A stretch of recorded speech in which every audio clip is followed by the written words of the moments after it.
It's Saturday. It's Saturday book club. Power of Awareness. The Power of Awareness. I am streaming on YouTube, Prosperous Living with Toya, and on TikTok, Prosperous Living with _T. And we're discussing Neville Goddard's book, The Power of Awareness. We are on chapters 12, 13, and 14.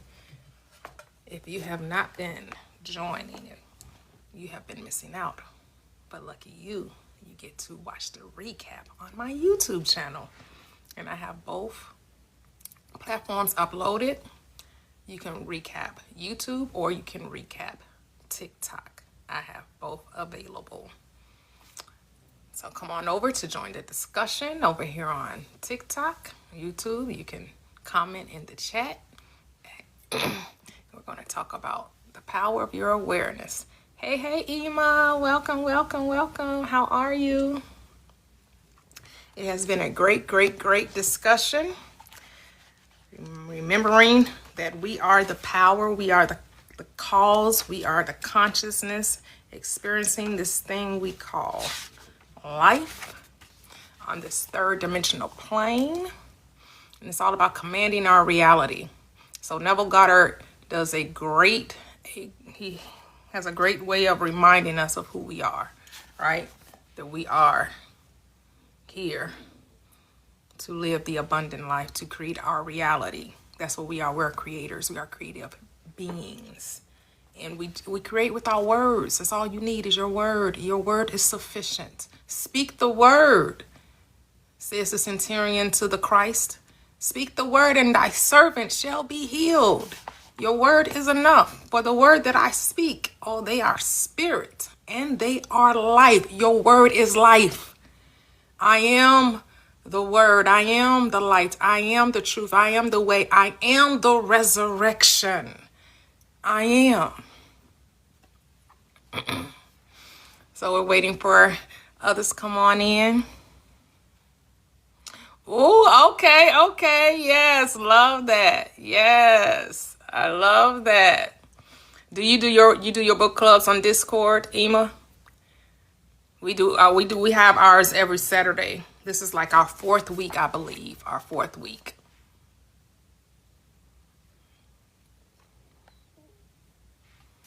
Well, keep moving then, Marva. You dwell in the cult of stupid. Believe only means to accept a thing as true. The whole world is based on belief. So if you think otherwise, you dwell in the cult of stupidity to think otherwise. Because the only thing, you're believing what you're saying, which is why you're saying it. You're accepting it as a reality. You're accepting it as true. And what's true for you is not true for me. We don't live in the same world. We don't dwell in the same reality. So move along. If you don't like what's being said over here, move on.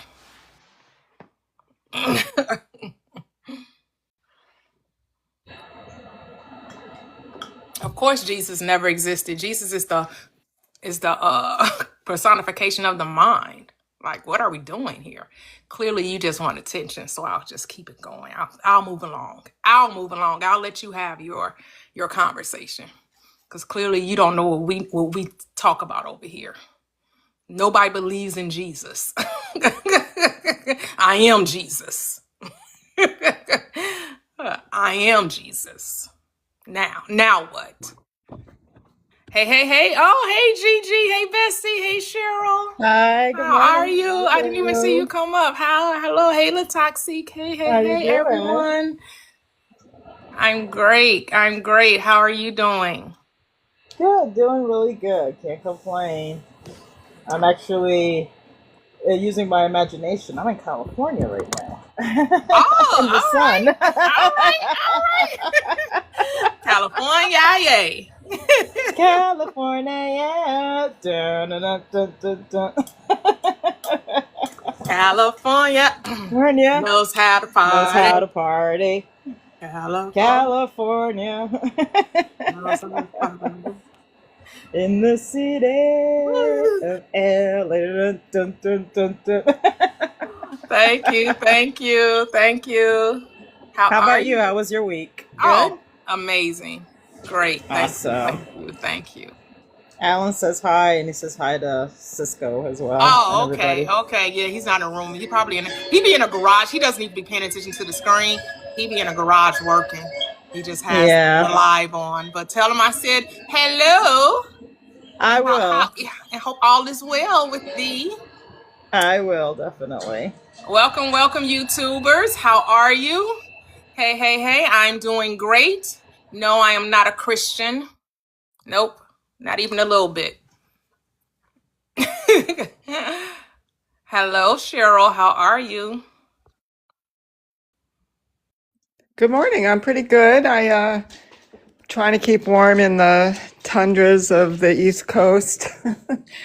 uh, we have like a Arctic chill going through, but I'm good. I'm grateful to participate. Looking forward to talking about the book.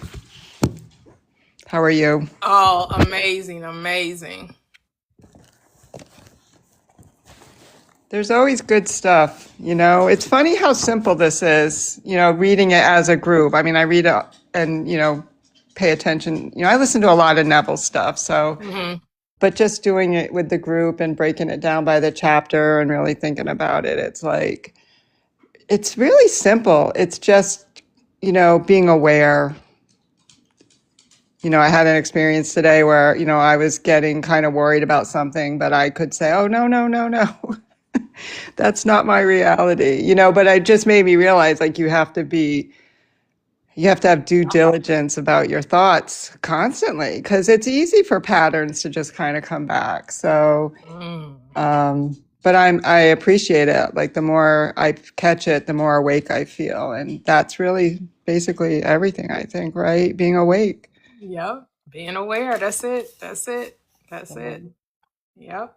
Hello, Mia. How are you? Before we get into the chapter, I'm just greeting everyone. How are you? Grand Rising. Good morning, everybody. Good morning, Toya. Yes, yes, yes. So, I do have a few folks over here on YouTube. Welcome, welcome. Happy Black History Month. If that's something that you recognize. Hello, hello. Someone's saying that to me on YouTube. Someone said they wanted to talk to me, but they realized that they'll be waiting forever. So I guess if you say so, this is a book discussion. So right now we're talking about The Power of Awareness, Neville Goddard's book. And we're starting on chapter 12. Chapter 12 is subjective control. And so I'll let Gigi begin, then Cheryl, then Mia. We'll go in order as you all came up on the panel. So Gigi, you can start. Oh, okay. Well, what I got about this book, about this chapter in particular, is that you control your circumstances with your imagination.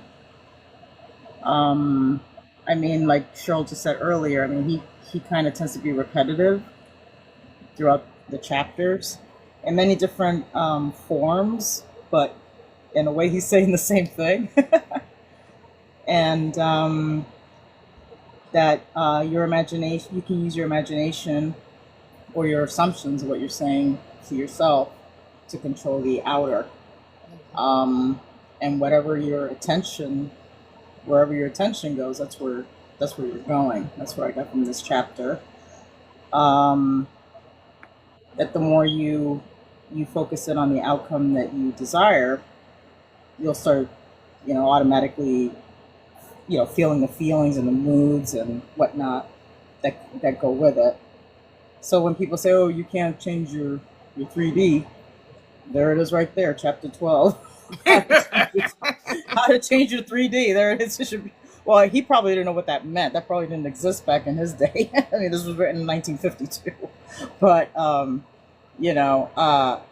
that's basically the change your 3D chapter. I was like, when I looked at it, I was like, oh, yeah. I was like, this is. I was like, oh, this is change your 3D chapter 12. Yep. And it's cool because it's like, he says that once you put your, I'm just paraphrasing, this is how I got out of it, that once you put your attention to the desire that you desire, to the desire that you desire, the wish fulfilled, or, what you want to experience, in the situation, everything else kind of just fades away, and you'll start to automatically see, what you're seeing on the inside. And it's powerful how, and yet simple because I've seen it in my own in my own reality when I've like I'm training myself not to try to do it from the outer, from without, like he says here, but just go within instead. I mean, because without has been a habit for so many years. Now it's like I have to like kind of grab myself and say, "Whoa, okay, well, like, what are you doing, Cheech? Hello, go within, go within." I'm like, "Oh yeah, that's right." So I'll just go within, and things will change. Like I'll use an example. I was supposed to get a refund from Amazon, and if you guys ever shop on Amazon, I'm gonna give you guys a good secret. And they don't send you something on the date that it's supposed to be sent. Like they usually put on the order, you will receive it on, let's say, the 23rd of January, just throw a date, and you get it, let's say, the 25th of January. In their bylaws, they're supposed to give you a compensation, which means they can refund it to you even after you receive the item. They'll give you either a $10 Amazon gift card, or they'll give you like 1 month free of Prime. So you can choose one of the three. So I when I called them, in my imagination, in my mind, I already saw it approved. I already saw the deposit, the refund, everything. So about a couple of days went by and I didn't see the refund. So I called them again. "Oh, you're welcome, Lataxi." And then I said, "Huh, how come I don't have that refund?" And then I'm like, "Okay, let me call again." And then at first I was like, going to start worrying about it. I'm like, no. Wait. I run this. I'm going to call them again. So I called them again. And then in my mind, I said, "Oh, I got my deposit. So the lady was really nice. And she said, "Yeah, you were supposed to call us once you receive the item so that we can refund it." I was like, oh, okay. She goes, "But your refund is approved." So I got my refund. So Nice. what I did was, instead of at first it kind of looked like I wasn't going to get it, but instead of going that route, instead of getting off that exit, I got back on the neural pathway highway of already receiving the refund, and now I got it. So I've been actually doing the stuff that's in this book. Yeah. I'm having a good time with it. Yes. I actually have a success story for my husband. The same day that you were Yay! talking last Saturday, when you were talking about I think you were saying I think you were talking about the Chick-fil-A thing, and you were saying that, Yeah. they're just gonna give it to me. So he had bought Yes. this heater for the garage, and the heater wasn't working anymore. So he packed it up, put it back in a box, took it back to Menards, and for whatever reason, that store didn't have it, but he went to other stores and they didn't have it as well. They said that it was no longer in stock, and so they said the next one that they had, it was $150 more. And Oh, okay. that one was also going to end up being discontinued. And so he said, he was saying in his mind, because he was like, he would just pay the difference, right? But then he said, "You know what? They're just going to give it to me. They're just going to give it to me. This is going to be an even exchange." And that's what happened. He got Yay! the heater that was $150 more than the one he had paid for, end up being an even exchange. Love He it. said he was just Love listening. it. He was listening to the live, and he was hearing you say that. He said, "Well, I'm gonna do that too," and he did it. Good. Yeah. I love it. What store was it? What store? Yeah, Menards. Menards. Menards, yeah. Mm-hmm. Yeah. Yep. Good for him. I'm glad. Yep. Yeah, it's you train yourself. It's like, in a way, you kind of have to you're training yourself to develop that new habit of instead of jumping outwardly. "Oh, you should give me the." No, you just go inward and you just see it the way that you want to see it. It's like you're editing. You're editing the 3D, like you know what I'm saying. So Yep. yeah, that is awesome. Good Yep. for him. Yep. Okay. We'll go to Cheryl next. Yeah, so I thought this chapter, like for me, it's kind of like what Gigi was saying. It's really like the practice, right? Like, where is my attention? And, in the first paragraph, basically Neville says, are you allowing the outside appearances to dictate your attention, or are you going within, self-directed or misdirected? And I too thought, I had highlighted, the kind of like you said, each day set yourself the task of deliberately drawing your attention from the objective world and of focusing on it subjectively. And I've kind of been doing the same thing a little bit differently, like not really being specific about things, but like as someone who like was more geared towards worrying, kind of waiting for shoes to drop and that kind of thing. Like I spend time now, like in my morning practice, especially, but I do it in the evening too. It's just like relaxing into the feeling of like everything's great. It's, life is good. It's all in perfect order. But I like the two examples you guys shared because, you can get more specific. I've just been kind of keeping it general because, there's nothing really specific that nothing has come up where I've thought to use that. Although I had a situation where, I had to get my car through emissions and my check engine light was on. And it is one of these things where they can't really find the leak. So like I'll pay the mechanic like $200 or $300. They'll like tweak it and drive it around. And then they even take it through emissions for me. But this time I was just like, you know what, this is all going to work out. Everything's fine. And I started thinking about it. And then, I had a couple, like a week or so later, my battery was dead when I was at the grocery store. And I called my husband. He was going to come, but he goes, check the battery cable. Maybe it's loose. And I jiggled it and it was loose. And it started right up. But then my check engine light was off. And it passed emissions. Yes. So it's like Gigi said, you got to start training your mind that no matter what's happening on the outside world, it's working out for your highest or your good. You don't even have to say, I think highest good, but it's like that training the mind that not to see appearances as what they are. And so that's like, for me, this chapter is about the practice. It's about getting used to redirecting the thought patterns, like, because where my mind would generally go would be to the worry.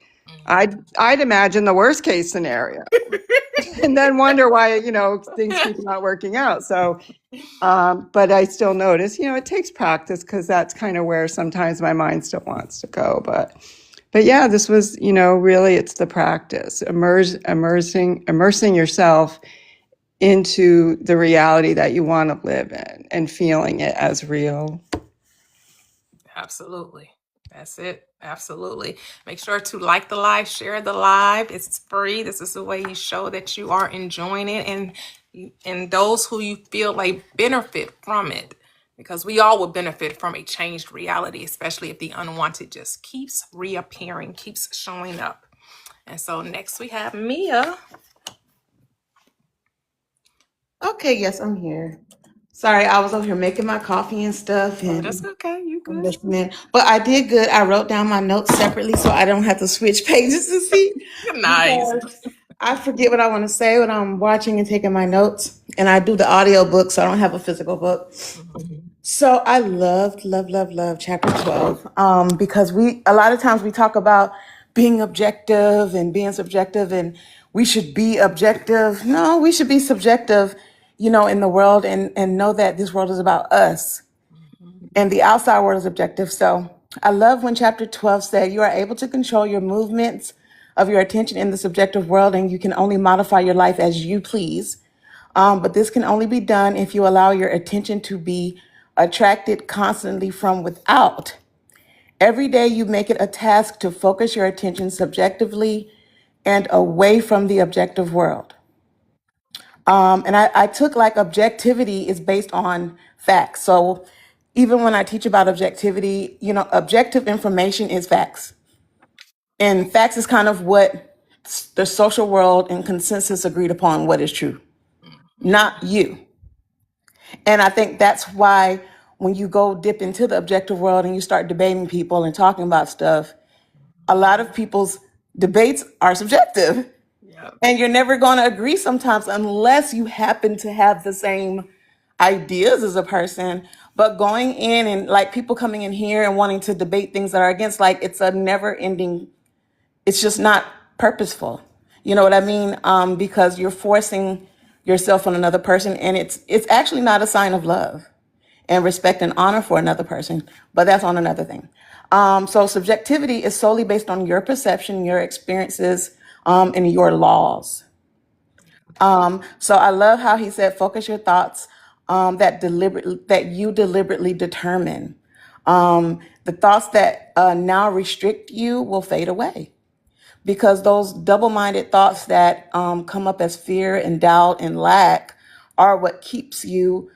It's like that wall that keeps you from getting access to that thing that you want. So I loved, I just made a note that make your thoughts about what you want. Don't let the world dictate or control what you think about.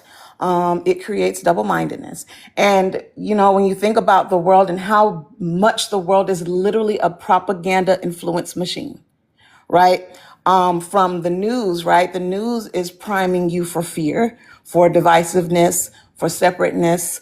You know, television and movies, right? It's priming you to be afraid of things that may have never even happened to you.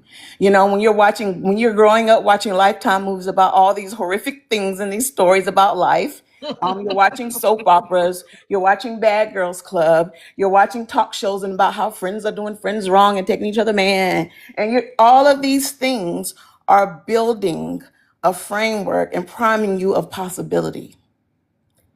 So you're walking around with a bunch of possibility and doubt and fear of things that have never happened to you. But you're like, this could be, this could be, oh, this could be because this happened to this thing I saw on TV. And da da da da da da da. When you really just need to focus on yourself and what you want, not what you don't want. But you know, most of what you get from the world isn't great. You know, and if it is great, it's going to give you a whole horror story of sacrifice and trauma before you even get to what's great. Yep. You know, so you know, you have to kind of understand the game that you're in and make sure that you know you're the cause. Yeah. And if you are in a game, make sure you know it's a one-player game. So that's kind of really what I took from that. That you have to know and take dominance over that outside world, and kind of that experience what I did, you know, with my job when I changed job, and you know, I felt victim to the world and victim to what's happening to me, and until I kind of switched and took dominance over outside circumstances, and the restriction that it felt like it was faded away, and I was empowered and I regained control, and it was something that benefited me in my life. So that's what I kind of took from chapter 12. I really loved it. So yeah, that's what I want to share. Yes, yep. Subjective control, and the world. A lot of people, even in the spiritual community, is divided upon this subject because a lot of people think that you have to have high flying vibes, right? So you have to be. I'm thinking of good vibrations. It's not about whether the vibration is good or bad. Consciousness isn't viewing it from that perspective. It only says, what are you giving your attention to? It's what you give your attention to that you energize, whether it be good, bad, grand, mediocre. It doesn't matter. You're the one judging it from that perspective, right? As Joseph Murphy would say, the Father judges no man, gave all judgment to the Son. And who's the Son? Your mind. You're the only one saying if something is good vibration, low vibration, high vibration. You know, you're the one deciding what's wrong or right for you. For you. Because we can see in this third dimensional plane that the evil gets perpetuated just as much as the good. Right? That the evil, that which we deem as evil, people are getting that too. Because it's not whether it was good or bad. It's because they thought to do it is why it's being done. Because they gave their mind to it It's why it happens. Consciousness doesn't care what you give your mind to. It just says whatever you give your mind, as you think, so shall you be. What you give your attention to, which is your energy, which is your frequency, which is your vibration, all the same. What you resonate with, what you radiate, what you emit, that's what you'll get back. So simple. So simple. We want to complicate it. So simple. Hey, Royal Nagu. Welcome, welcome, welcome. How are you? What's going on, family? Hey. Yeah, I'm like Mia. I do the audio book, so I gotta like print my notes out. But yeah, chapter 12. I like how he was talking about the within, the without, the objective, the subjective, and like focusing your attention. Like even though I know this, I read this, some days I embody it 24/7, and some days it's like I see just the attention just dip sometimes, So I think these are great reminders. I love these book clubs. I love just keep, reminding myself about all of this great stuff. I like how he said each day set your intentions to set your intentions to direct your attention away from the objective world and focusing it subjectively. And I told you this before, like waking up and just doing like a 10-15 minute meditation. Those days, every time I do that, it's just the day just flows better. You know what I mean? Like it's like I'm on top of it before the world gets to yelling in my ear or any of that shit. This taking that 10-15 minutes to start the day is like super helpful. Yes. Yeah. It is. Yep. Prime that pump. Yeah. Centering your energy, your direction. Being purposeful, right? Say where attention goes, energy flows. And that is some real stuff right there. Yeah. So real. Because what does the first line say? Your imagination is able to do all, not some, not most, not many, but all that you ask in proportion to the degree of your attention. And the reason why most people don't realize their desires is why their attention is split. That's the double-mindedness. People don't hold the attention long enough to see the reality of what they're desiring. Focused attention is key. The split attention is what people end, which is why they see no quote-unquote movement. Why they don't see a change in their reality. Why they keep looping over the same circumstances over and over again. Because their attention is divided. And an unstable and double-minded man is unstable in all of his ways. A double-minded mind, a mind that is back and forth. No this, no that, no this, no that. You haven't decided, haven't made a decision. So why do you think that you should get anything? You keep getting it exactly the same thing you've been getting. And until you decide that you want something different and then remain faithful to that decision, you'll get it. Did you have anything else to add, Royal? Nah, not right now. Okay. So we'll go to Dorier. Hello, Dorier, Grand Rising.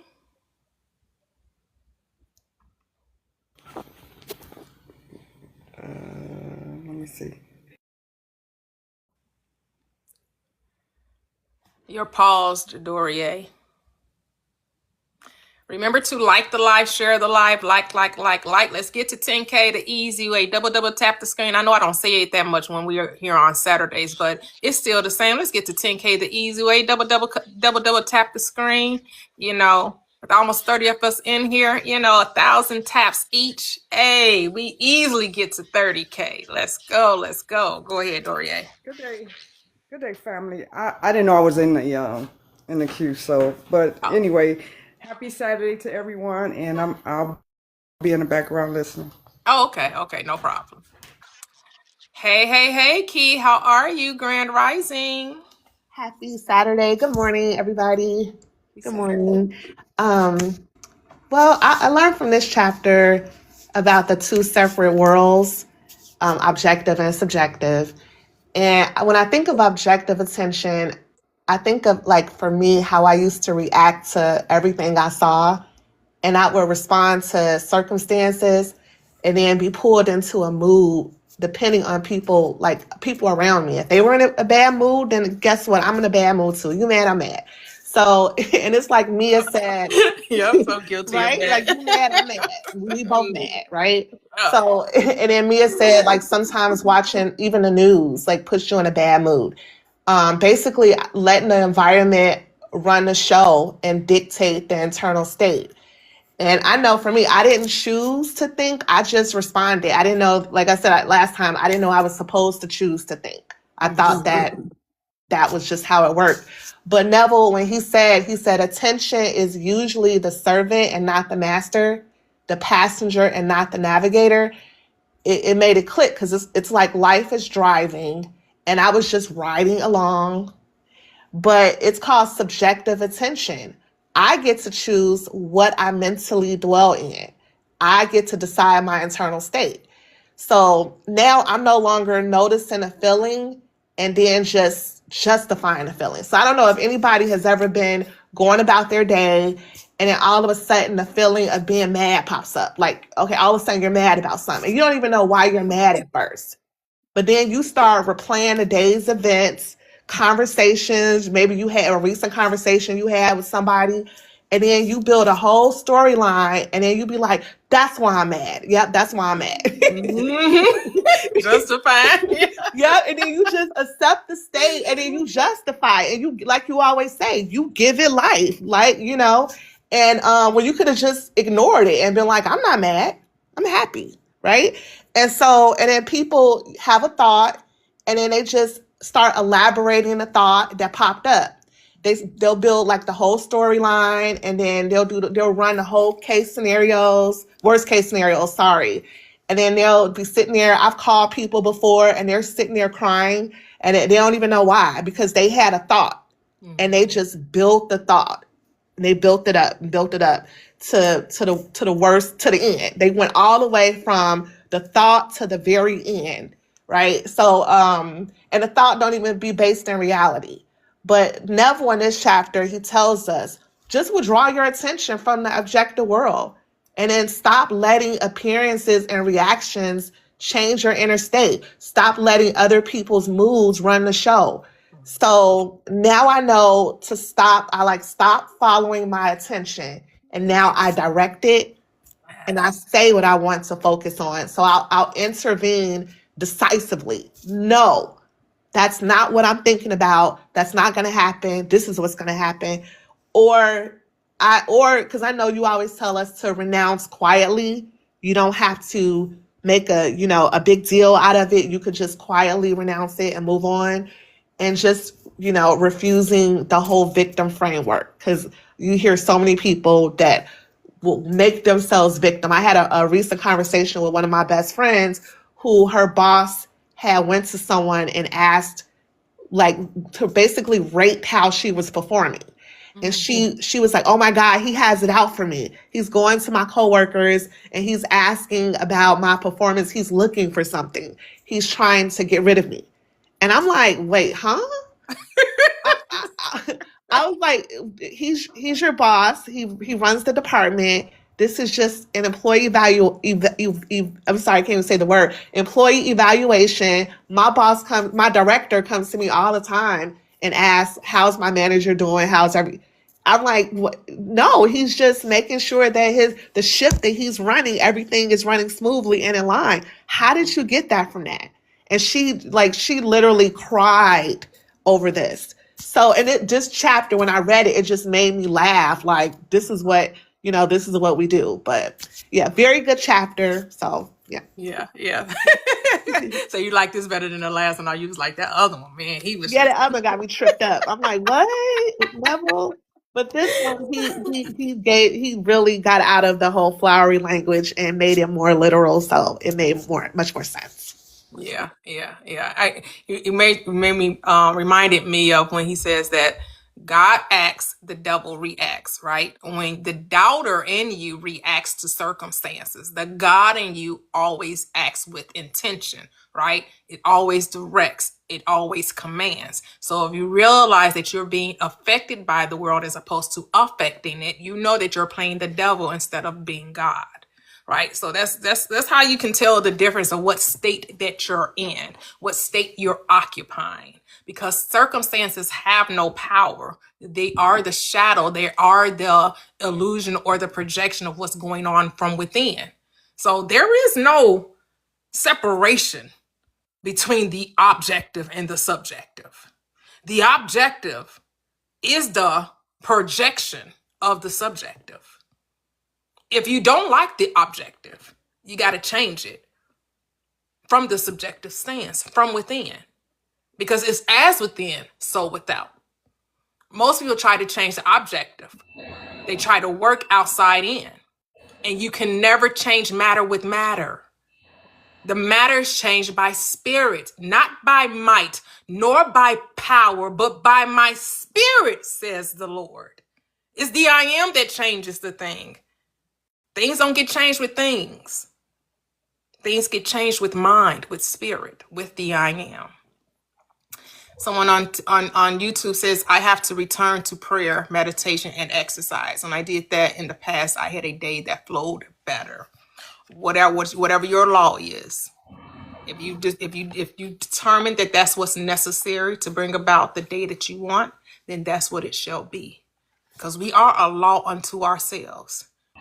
We must understand that there's nothing to do. There's only to be.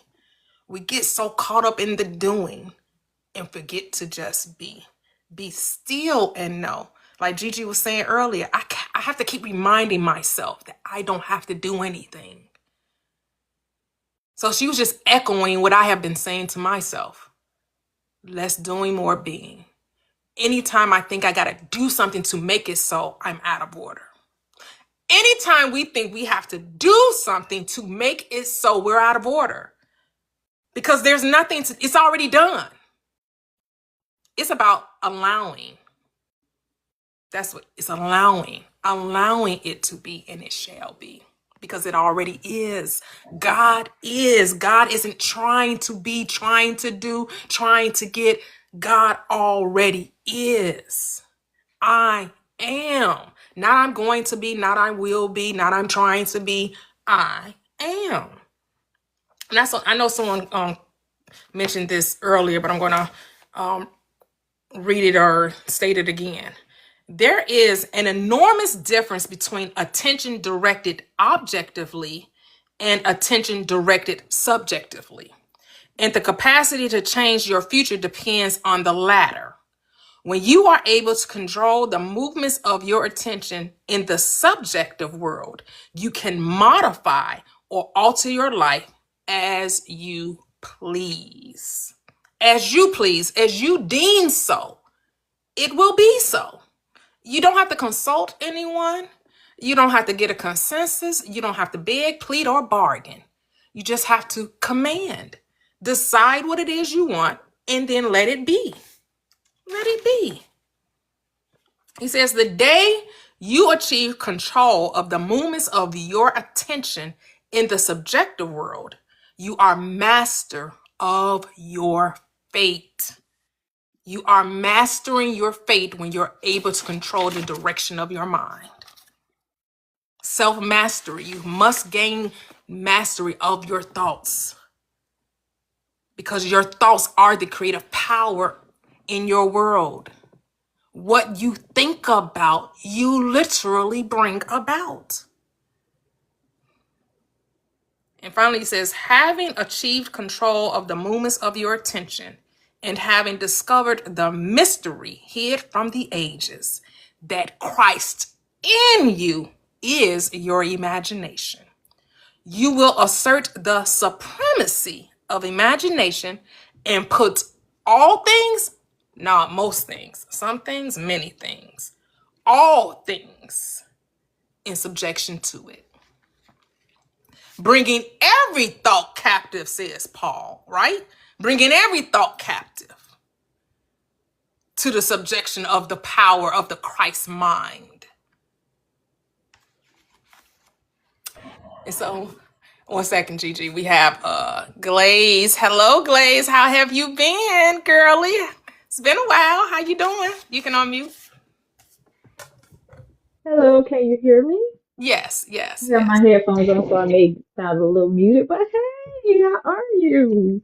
How's I'm the great. family? I've missed you all. Yes, we missed you too. Yeah, so in December, my mom's brother passed away, and then 6 days later, my mom passed away. So I've been dealing with all of that, but I have some great manifestations to talk about on Well, sending Wednesday. love and virtual hugs and kisses Thank to you, you and thank your you, family.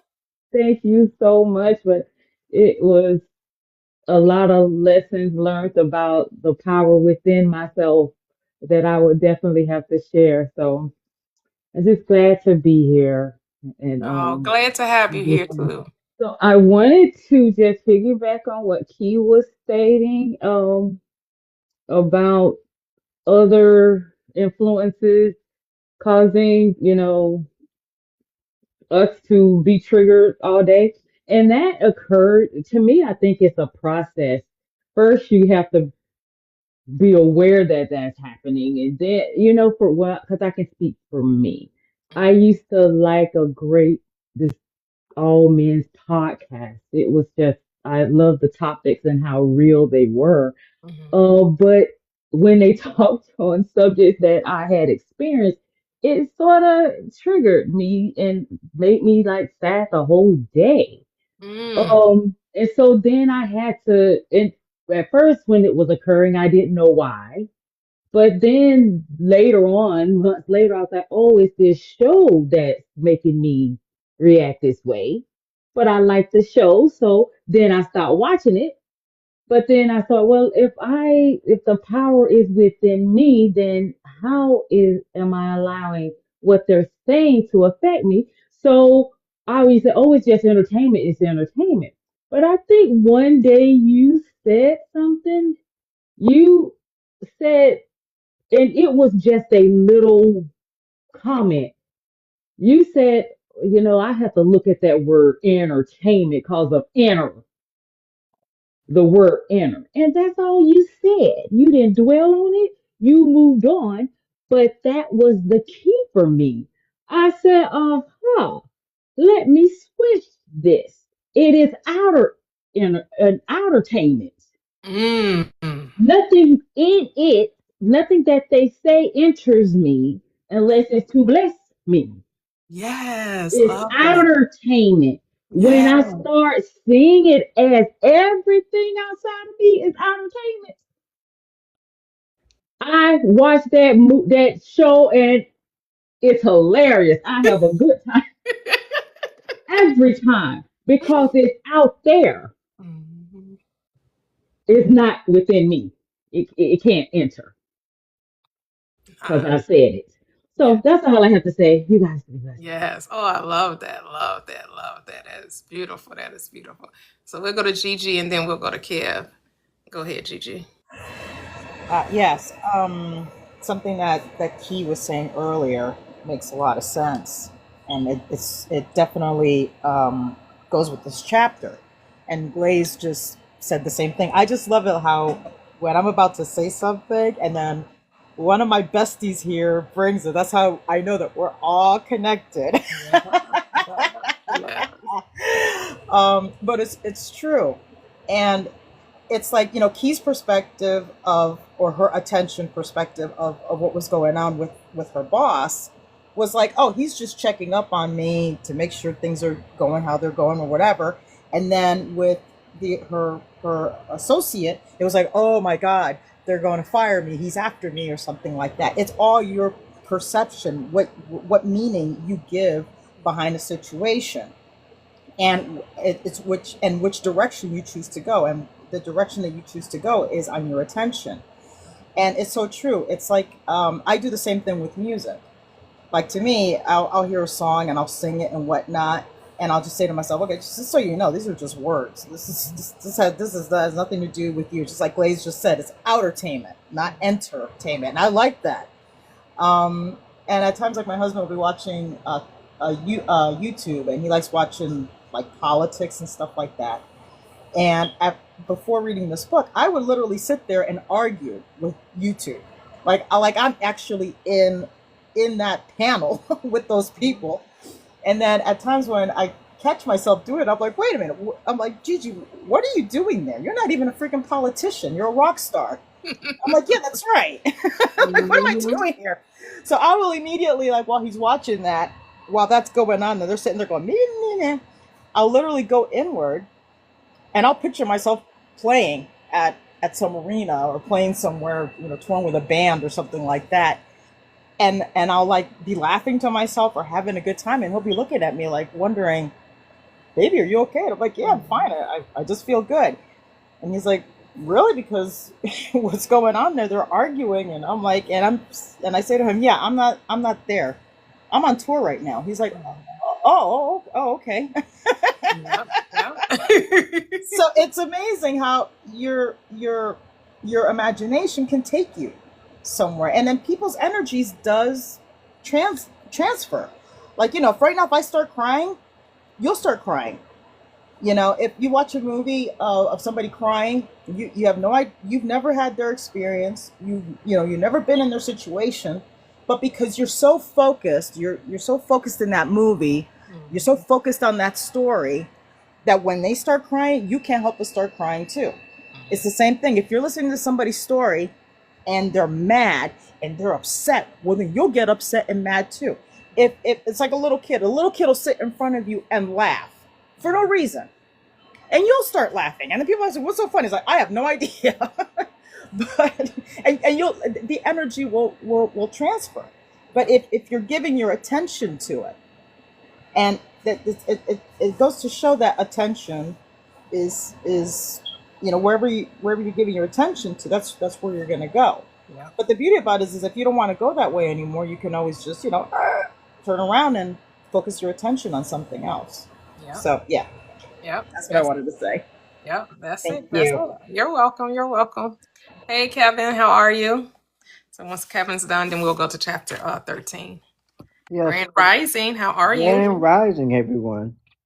Oh man, this is a wonderful, absolutely wonderful book.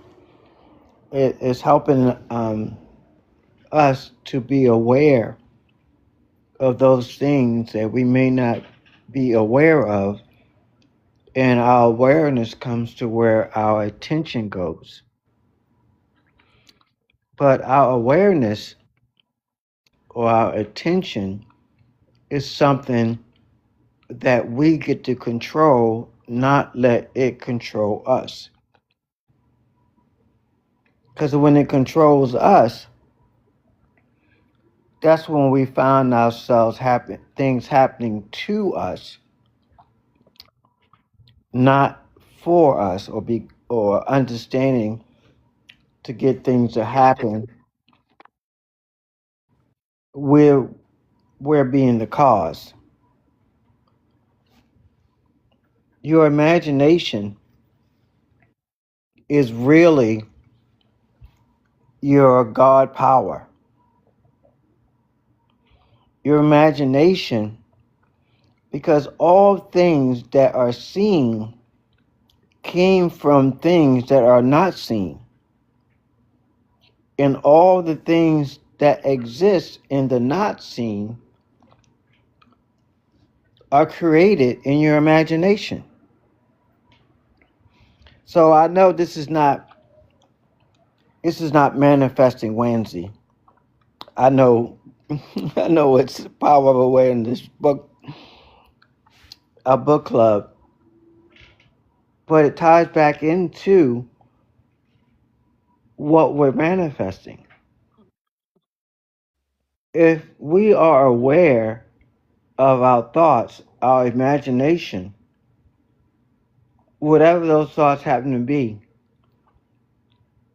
those thoughts will collapse into a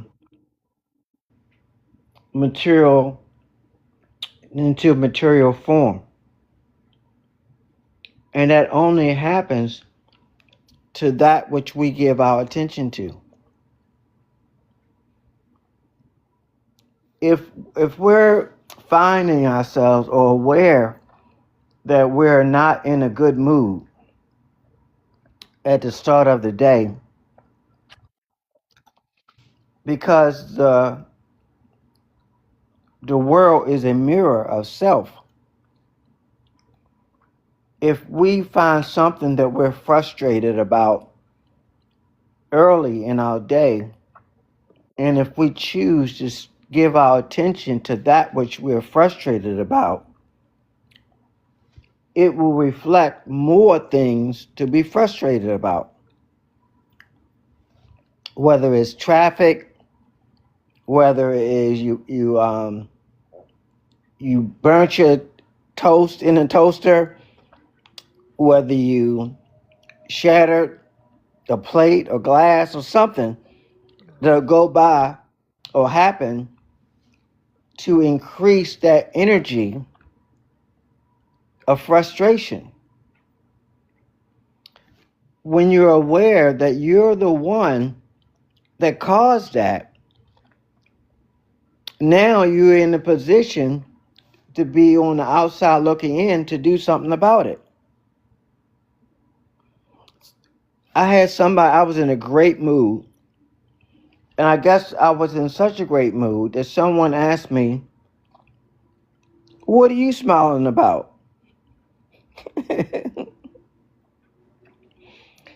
And my response was, "Everything." And obviously it looked at me like I had three heads because they weren't on that vibration. It was like, how can you?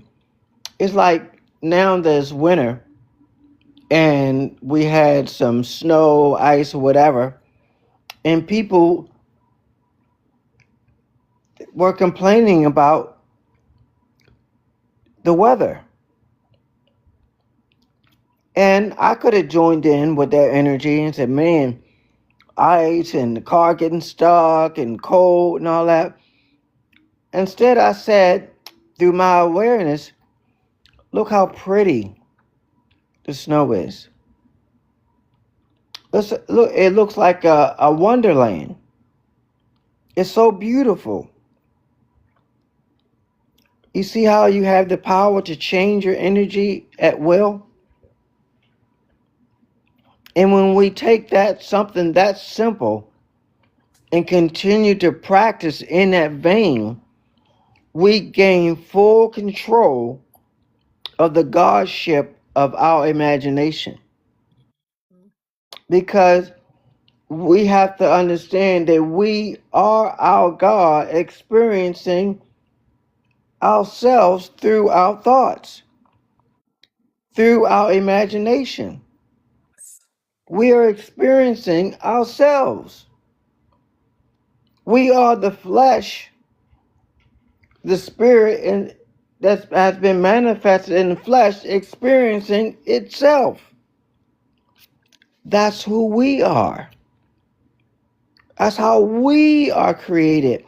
That's why God and I are one. And it's through our imagination we can have any and everything we so desire. Any and everything. There is no power outside of us. It doesn't exist.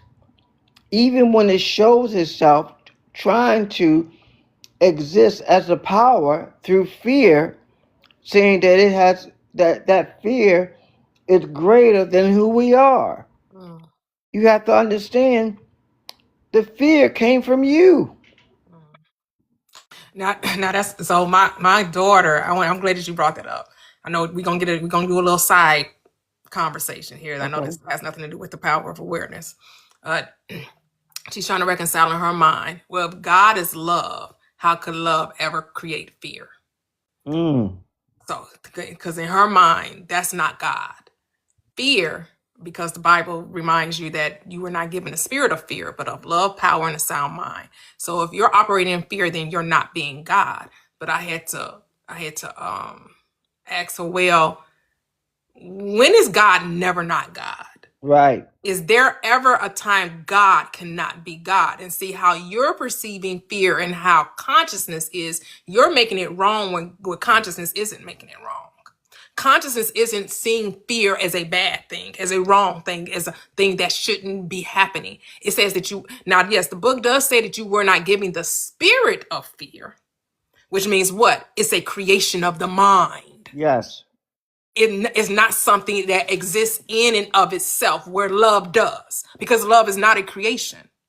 Love is, because God is. When you say love and God, you're talking about the same thing. When you say fear, you're talking about a creation, Yes. which has no power in and of. The created thing never has any power in and of itself, right? Only that which created it has all power, but they're not separate now. The creation and the creator are still one. Seeing that you created the thing, you can what? Recreate the thing. Correct. But she still was like, she wasn't, that wasn't satisfying her what I was saying. So she's like, I just got to meditate on it. I just got to, because it's not, that just, because she was, to me, she was separating the powers. She was like, well, what is God anyway? What does that even mean? What is God? Like, she's like, we all have power and we're all using our power to, but I'm like, but again, you're trying to say that the power and God are like, it's God here and then there's power. It's fear here and then there's God. No, I create the evil and the good. I wound and I heal. I kill and I make alive. I, the Lord, the mind, the thought, do all these things. We want so much to separate consciousness because we see fear as a wrong thing, as opposed to something that we utilize to shift our consciousness or our awareness. Fear is just a tool to awaken you to the fact that you have gotten off path. Absolutely. I have a question Mm-hmm. since we're kind of a little offline. So when I think about that and like the original sin, like I think more like about the doubt side of it, because, you know, in the Bible, it says, you know, when God talks to Adam and Eve, he asked them, well, who told you that you won't die? Who told you? And it's almost like God was surprised that you could be double-minded and have doubt, you know, because it was doubt. You doubted what God told you in the first place. So it was what the double-mindedness was, the act of doubting truth. You doubted that God Was said it what he doubt or said. was it awareness? It was like the They awareness. became aware that they were inadequate, right? They became aware that there was another option right, other than what God said, right? right. And it's just like, that's the same thing that we deal with today, right? Once you decide you should be chilling, but you're not, because you're sitting here thinking of the other option. But if you really believe what you believe, there is no other option. Right, You should be somewhere chilling. right. So it's like that double-mindedness, the doubt of it all is, well, you're just creating problems for yourself. The doubt that because you think that there's another option, you think that you have to do something to prevent it. Mm-hmm. And in the way, you want to work so hard, now you got to work for everything. You don't believe that I'm going to provide your needs, so okay, go work then. Yep. Do what you think is best. Do your thing then. Shoot. Okay. Well, in And that I same, like- What you want to do? in that and I Do like same your that. I vein, can tell you. Yeah. Hey, look. in that same It's vein, your thing. And you know, But and it's I last thing I want to say before we Yeah, get go ahead. into the next chapter is, you know, like when they say the idle mind is the devil's playground, and that's almost like the bored. When you don't know how to think, when you bored, you better not have an idle mind. When your mind is idle, you better know how to focus it, right? Because when you don't have control over your mind and your imagination, because I love what I think it was Key or someone who said, that's why I don't like driving. That's why you better have some music. I have Toya playing. I have Neville Goddard playing in the car. but you got to work on your music, because driving is a place where, oh my God, you'll be in your thoughts so bad, mess around and get mad, read something. And that's going to take me to my point in the next chapter. So I ain't going to say it when it's my turn, but my idle mind is the devil's playground. And it's just kind of being in control of your thoughts and focusing your attention, because your mind you can go right up into a situation and mess around, be driving around mad, creating conversations, replaying conversations, and just create something in your mind when you aren't focused and being subjective, and you're being too objective about the world. Okay, I'm gonna be quiet. Wait on my turn for the next chapter now. Okay. Yeah, what I just say briefly, all these things, because thoughts are things, are lobbying for your attention to be created. And then I'm not saying they're bad or good or evil. I'm not judging. I'm just saying how it comes into existence, into manifestation, is through your attention. Your attention is always drawn to that which you intend to manifest. And the awareness of having the awareness that your attention manifests that which you give your energy to, whether you're being tricked into it by media or different outlets, they're lobbying for your attentions because they know that's where the power to create them comes from. They're created by your attention, your energy. They need that to survive. They're in survival mode, just like you become fight or flight mode for survival. So do they. Those things, those negative thoughts, those fears, they know if you don't give them attention, they're going to die, because they need your energy to survive. Just like the things that you intentionally want to happen need your attention, your energy, for them to survive. That's why we're not, as Neville Goddard said, when we're manifesting, we're not bringing something from over there to over here.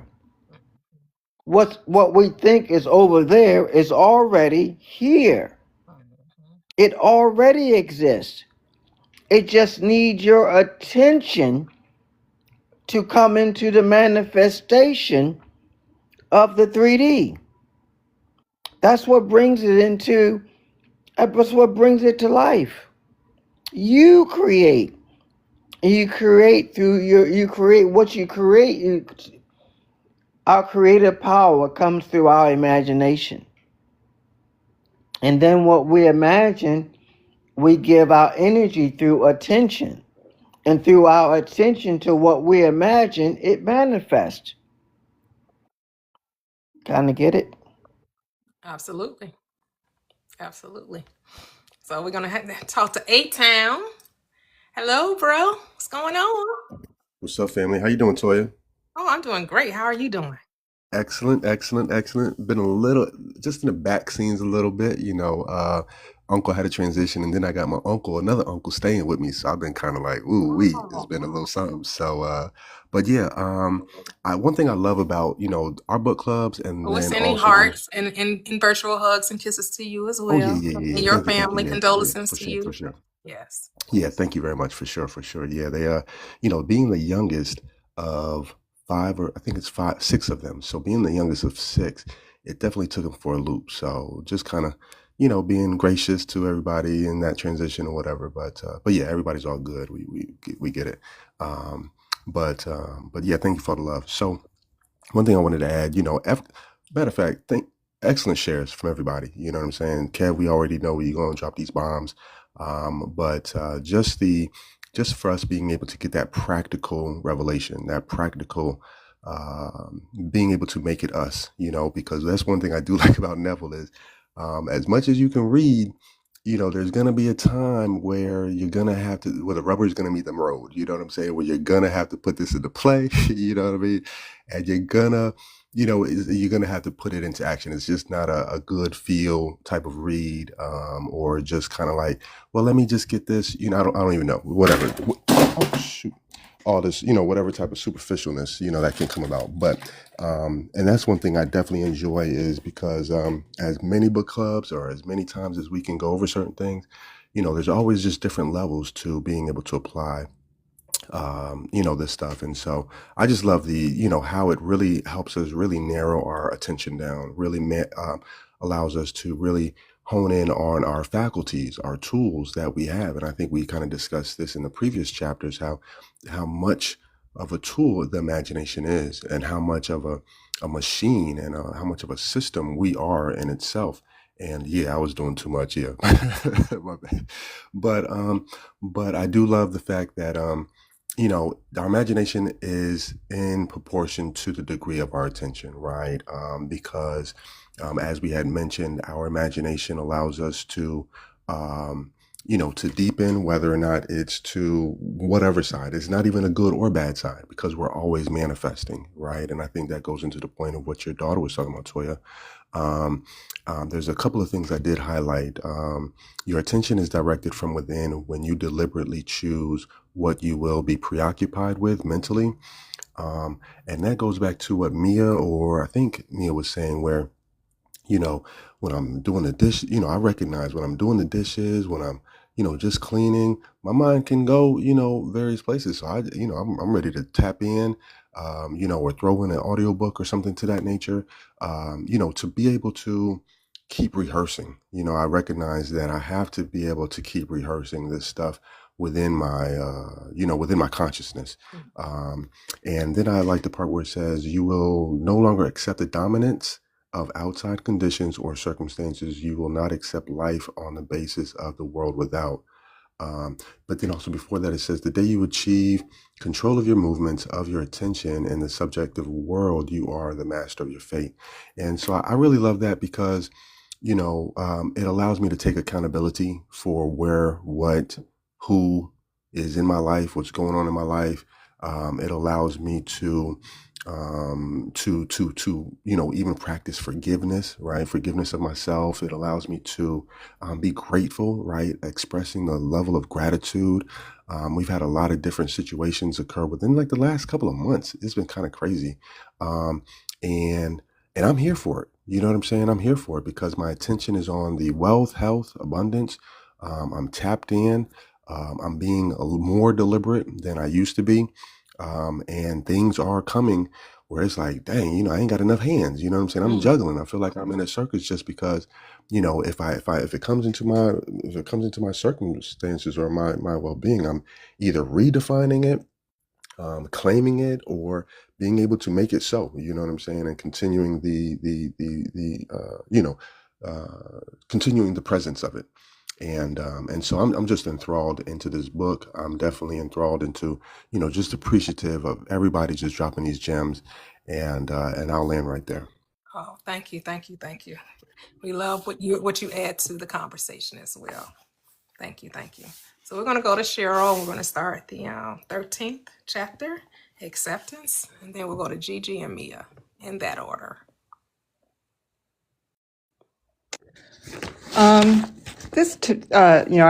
For me, the acceptance, I kind of was thinking in terms of belief. So this coupled with chapter 12, it kind of felt like a mathematical equation, like, it's impersonal, like attention, where you put your attention and your beliefs is, what you're going to create or bring into your reality. So I liked the part, again, I think Kevin talked about, the practice, and this talks about, where are you physically? And he tells you, practice going into your imagination. And, you know, I like the part where he says, in these periods, the imagination state is so real that when you return to the objective world and find that it's not the same as the imagined state, it is an actual shock. And that's been, you know, what's kind of cool, you know, like about kind of like A-Town said, like starting to apply this because, you know, I take a lot more time now, like in my morning, especially when it's quiet, to really like get into the mood. And again, it's not so much like I'm trying to get into like an emotion. It's more like finding those things that I know are already within me, like, you know, getting in a mood of joy, because, you know, joy is in me. I don't have to find joy outside. You know, I don't have to find love outside. Like all that exists in me. And one of the side effects or outcomes, I guess, you know, is like just how many more days like I'm having that are actually just, I feel happier. Like it's such a great, like just noticing like you put this effort in, and at first, you know, it, for me at least, because my thoughts were so ingrained for so many years, like it felt like a lot of work, like going uphill, you know. But once you start to kind of stretch the mind a little and get used to like entertaining these new concepts and investing, like I really stuck with me how in the beginning of the book, you know, Neville said, you're either investing or you're spending. So how am I investing, you know, my time? And so practicing the mood, it kind of helps me with the acceptance piece, because belief is key. And, you know, my beliefs, like my old belief system was, you know, life was struggle. It was hard to get money, you know, just all those things that, and then they kept playing out. So they became even more entrenched. And so spending more time, investing more time and practicing, what would it feel like if, you know, everything was working out for me, or, you know, and I've had some, you know, results. And, you know, I had this one experience too, where, you know, I've been feeling so good lately. Like I came home one day I dog sit for people. So I came home one weekend from a dog sitting job, and, you know, my husband had like made this huge cooking mess, and he wasn't home when I got home. And I was first like, you know, I wanted to be mad about it, you know, but I was in such a good mood. Like I didn't even think to be mad, you know, and that was like, wow, my patterns are changing, you know, and that didn't even take work, because a lot of times I would have to really, okay, I don't want to go down this, you know, think there's no one to change but self. Don't we all love that? You know, it's like, so, you know, if I keep getting angry about these things, they're going to keep happening, right? So, you know, the accountability piece, the practice, and then the belief that this can be true. This can happen for me. So, again, I kind of saw these two things as working together, and just a reminder, you know, wherever your attention is most placed, that's what's going to, you know, happen in your world. So, spend time, invest in these periods of absorption, or of concentration, concentrated attention, because these are the beginnings of the things you harvest. And so I just really thought these two chapters, like they're the key to me, you know, of like how this works, and to do these things, because and I like the point too that Mia made, because where your attention is, like you notice, like, yeah, like when you don't have something on your mind, like driving or just, that's when it's easy to kind of let some things go. So what are I kind of have these strategies now. Like you know, some manifestors on TikTok talk about a high vibe list. So I made a music list, and, you know, I've got books on tape, and just anything to keep my thoughts from, you know, wandering to the old pathways. I want to keep them in the new neuro pathways. So, yeah, this was a great chapter. Yes, yes. Thank you. Thank you so much, Cheryl. Thank you. Go ahead, Gigi. Yes, this chapter piggybacks chapter 12 and 13 to me. They seem to be the same. what you're accepting, where your attention is and what you're accepting. Um, uh, you were saying about your daughter. Um, it's like when you go on a ride, in the amusement park, and it could be really crazy. It could be crazy looking because there's some rides that are crazy, like in Las Vegas, for instance, in the casinos. And you can say to yourself, "Oh my God, it's going to be scary. Oh, I'm gonna throw up. This is going to happen." Or you can say, "I'm going to have a good time on that ride, and I can't wait to ride it again." So it's your perception or your acceptance of how it's going to go for you. It says if you're thinking fear, then you're going to experience fear. If you're thinking it's going to be a piece of cake, then you're going to experience a piece of cake. Just like when I was a kid, I would do piano competitions, and they used to call me the secret weapon because I would play all these classical pieces on the piano by heart. Beethoven, Chopin, Liszt, all these difficult pieces, especially Beethoven, because Beethoven was in a class all by himself. The guy was already a rock star before the word was invented. And so I would play it by heart, and in the meanwhile, I would be competing with these college kids, high schoolers. I was maybe in elementary, junior high, and they would be using sheets. And I would see them backstage, like looking at their sheets, trembling. What are they going to play? What are they going to play? Blah, blah, blah, blah, blah. And at times, I would kind of catch myself doing that, and then I'd be like, wait a minute, what are you doing? You know this. Even as a kid, I'd say to myself, you know what you're doing. You have to do what they're doing. You're going to kick their ass when you get out there. You got this. And they go out there, and even with their sheets, they would mess up. And they would come back and say, I knew I was going to mess that up. I knew I was going to mess that up, blah, blah, blah, blah. And I go out there saying, I got this. I know, I got this. Oh, man, I got that. I'm going to kick your ass. I'm playing this by heart. You have to use a sheet. I'm playing this by heart. I got this. I'd be cocky about it, but with myself. And and wonder, well, how come I keep winning? Well, when I realize now that I know this, I realize because I didn't accept what they were doing. I didn't go ahead and play the reindeer game of, oh my God, what if this, what if that? Instead, I went within and knew that I got this. I was like, I've been practicing. I already know this. I can play it by heart. I know it so well that I can't even tell Beethoven, what page is what, what part. That's how good I know this. And so we're all God, and it's what we're choosing. It's what we're accepting. And I love that chapter in the Bible that Mia just said.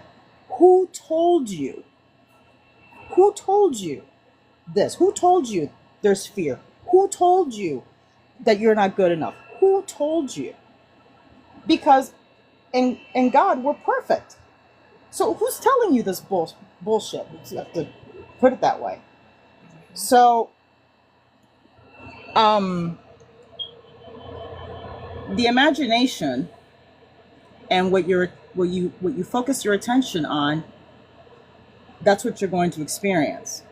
And I love how he says here, the keys are desire, imagination, and steadily focused attention on the feeling, acceptance, knowing of the wish fulfilled.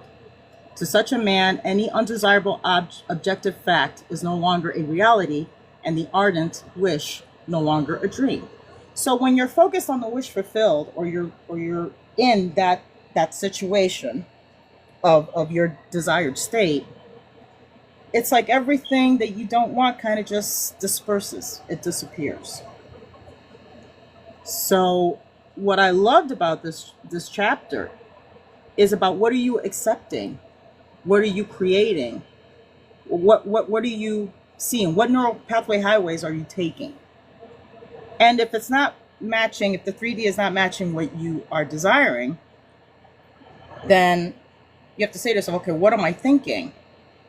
What am I putting my attention on? What am I being focused on? And I'm gonna be using that, like, who told you? So whenever if a little negative thought likes to weasel his little ugly head in there, I'm gonna say, who told you? That's good. That's my new one. Who told you? Love it. And I think Love it. everybody should say that to themselves because we're all wonderfully made. Mhm. We're made in God's image and in his likeness.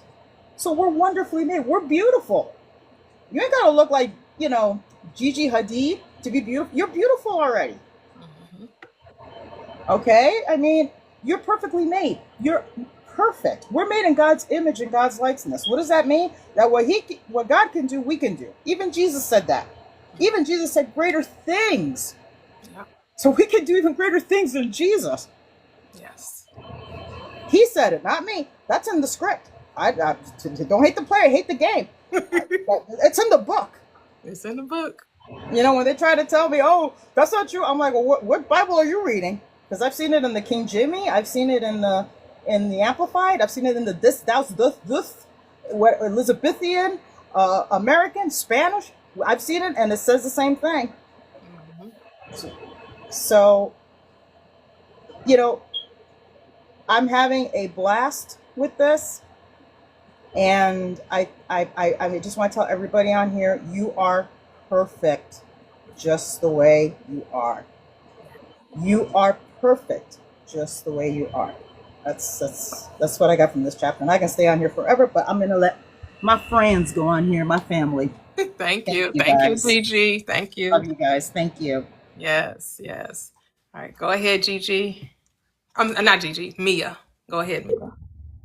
Oh yeah. So I love this chapter, and I just feel like a huge gem was dropped in this chapter, especially for me. I don't know if anybody caught it, but the thing about acceptance, when he said, whenever you become completely absorbed in an emotional state, you are at that moment assuming the feeling of the wish fulfilled.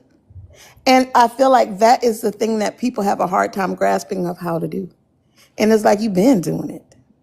You've literally been doing it. Like, you assume the feeling of your worst nightmare fulfilled all the time.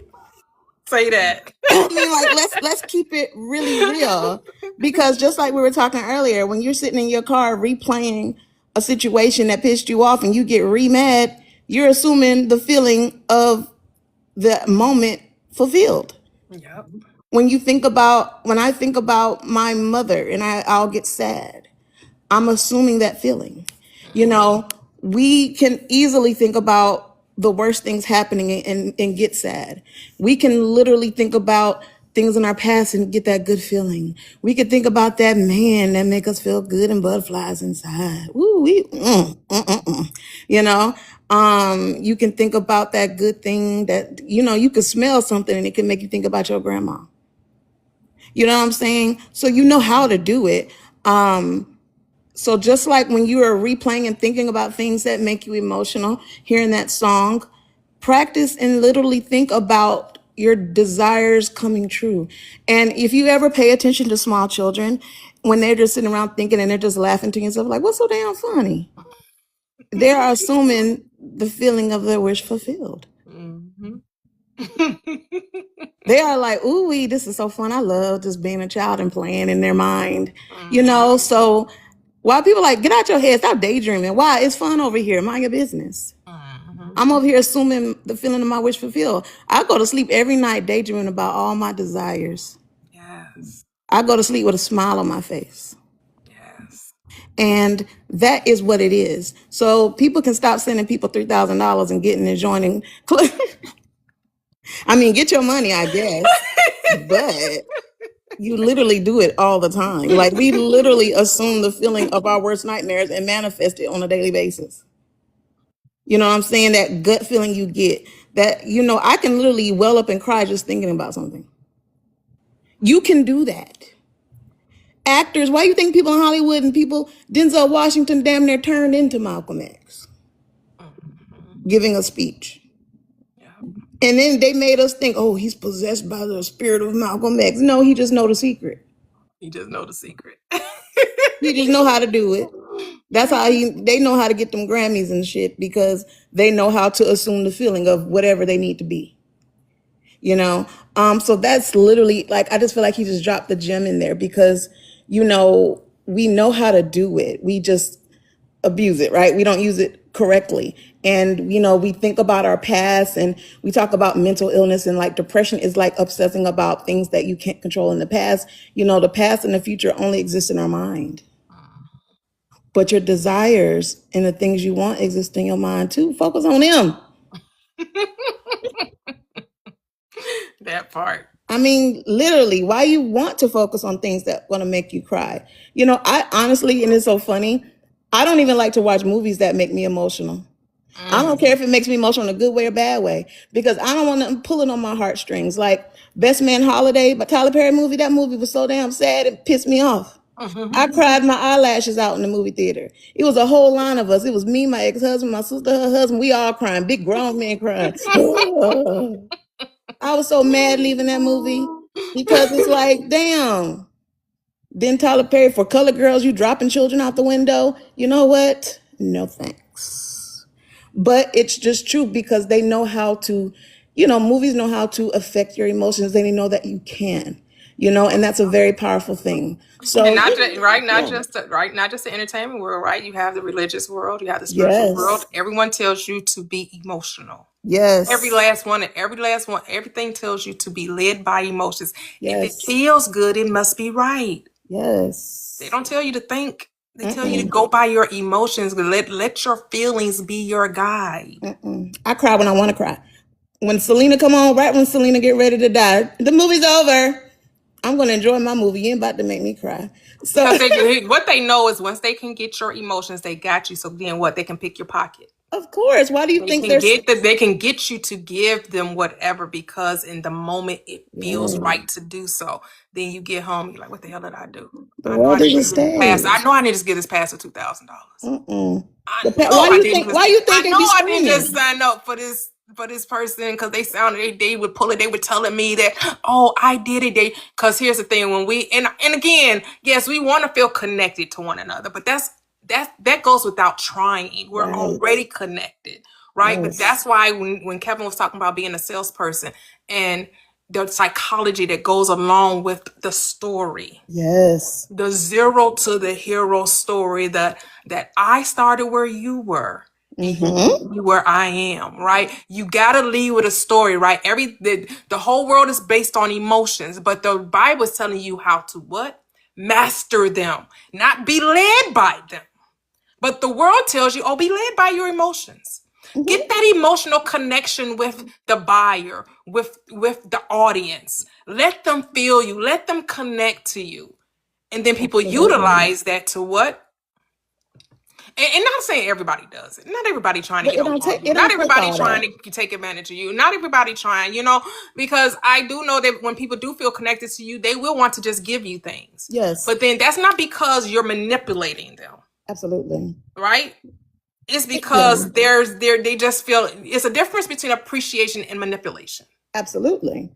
So some people do give out of appreciation, and absolutely no qualms with that. Not even if it's any qualms with manipulation, but just know when you're being manipulated. And the thing is, most people don't know. Well, some people can't use that as a power. Like some people know that they have this thing and that people are drawn to their energy and they can manipulate that. But, outside of that, and you're right, like in churches, they use emotion.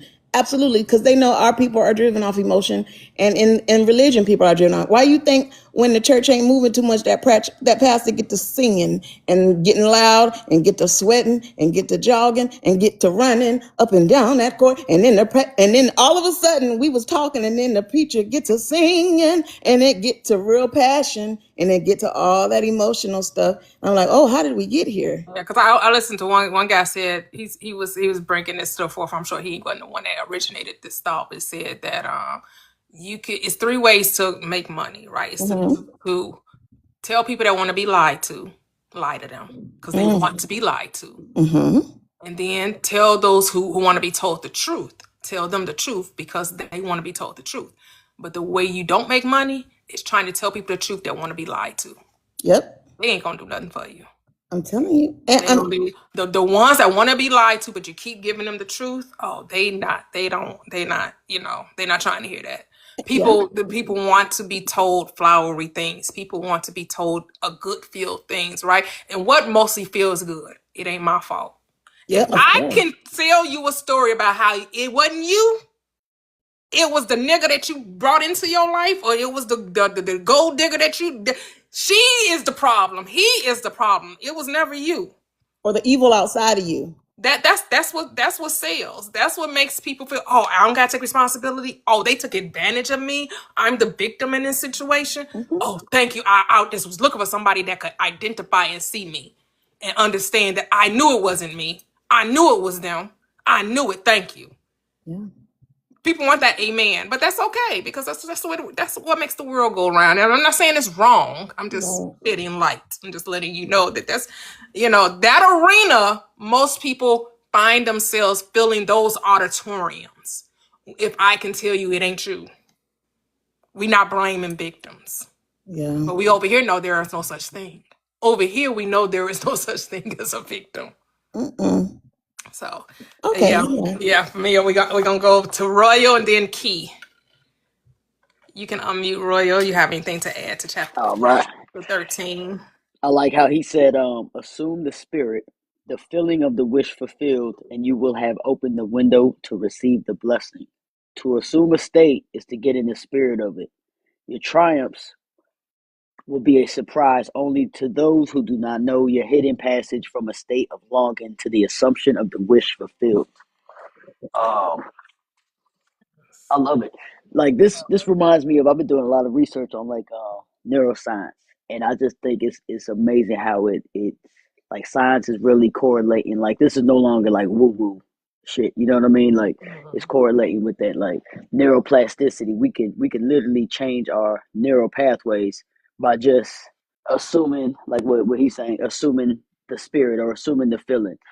You know what I mean? You can literally change the way your brain moves or functions. You know what I mean? The narrative we tell ourselves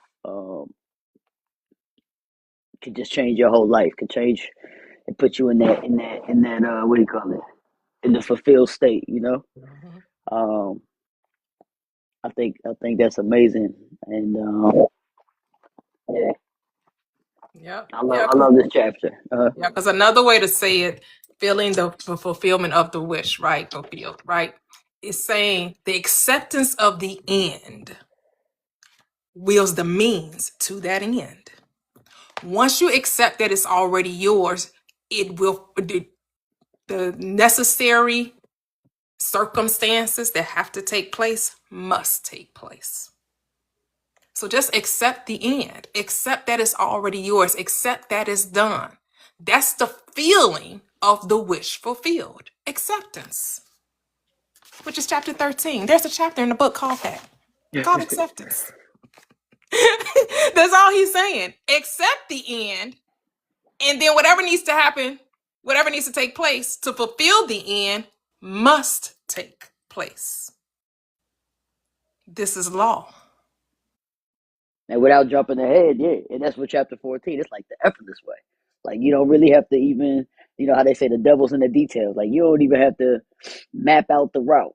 Just go Nope. straight to the end and let it Because the play out. devil is the doubt. The moment you start trying to get too much into the weeds, get into the details, what? You start to think of doubt. You start thinking of ways they can't possibly happen. Why it shouldn't go your way. Because you're too much into the details.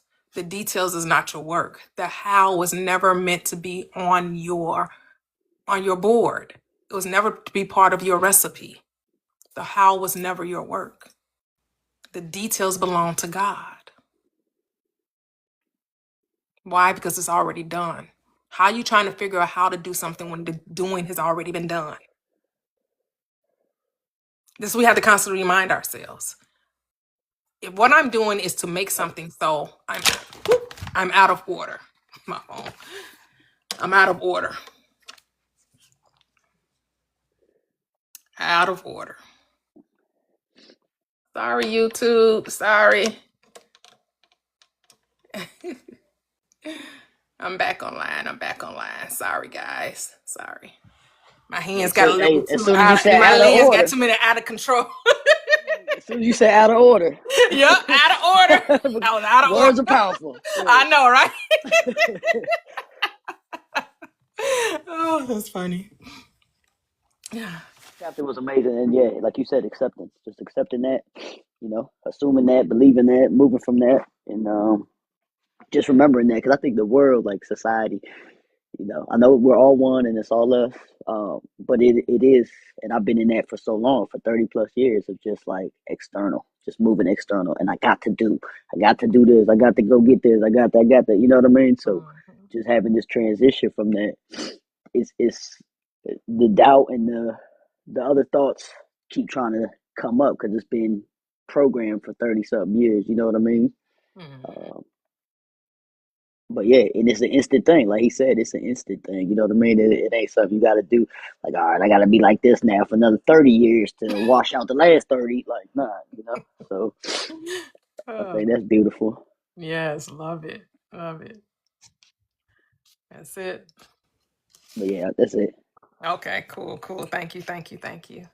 All right, Key, you're at that. Hey, I'm back up.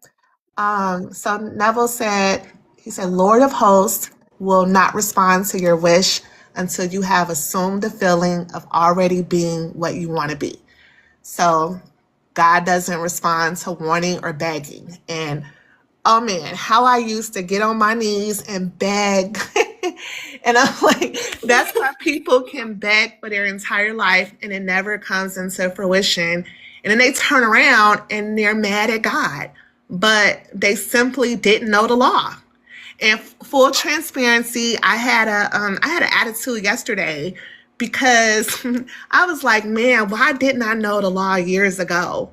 They told me the secret. It was all over the internet, but I didn't hone in. I just spent decades suffering for no reason. So I beat myself up for about maybe 30 minutes and then I snapped out of it. I'm like, ugh. And then I have a brother, he'll be 60 actually this year, and he wants to be a successful recording artist. And Oh, he's frustrated because his career never took off and he dedicated his whole life, lots of finances, trying to land a record deal. But every time you talk to him, he's complaining that he's so broke. He'd be like, oh, it's so hard out here. But, this chapter, it breaks it down. God responds to identity occupancy. ooh, say that again. I love the way how you identity occupancy. Occupancy. Who are you? What do you identify as?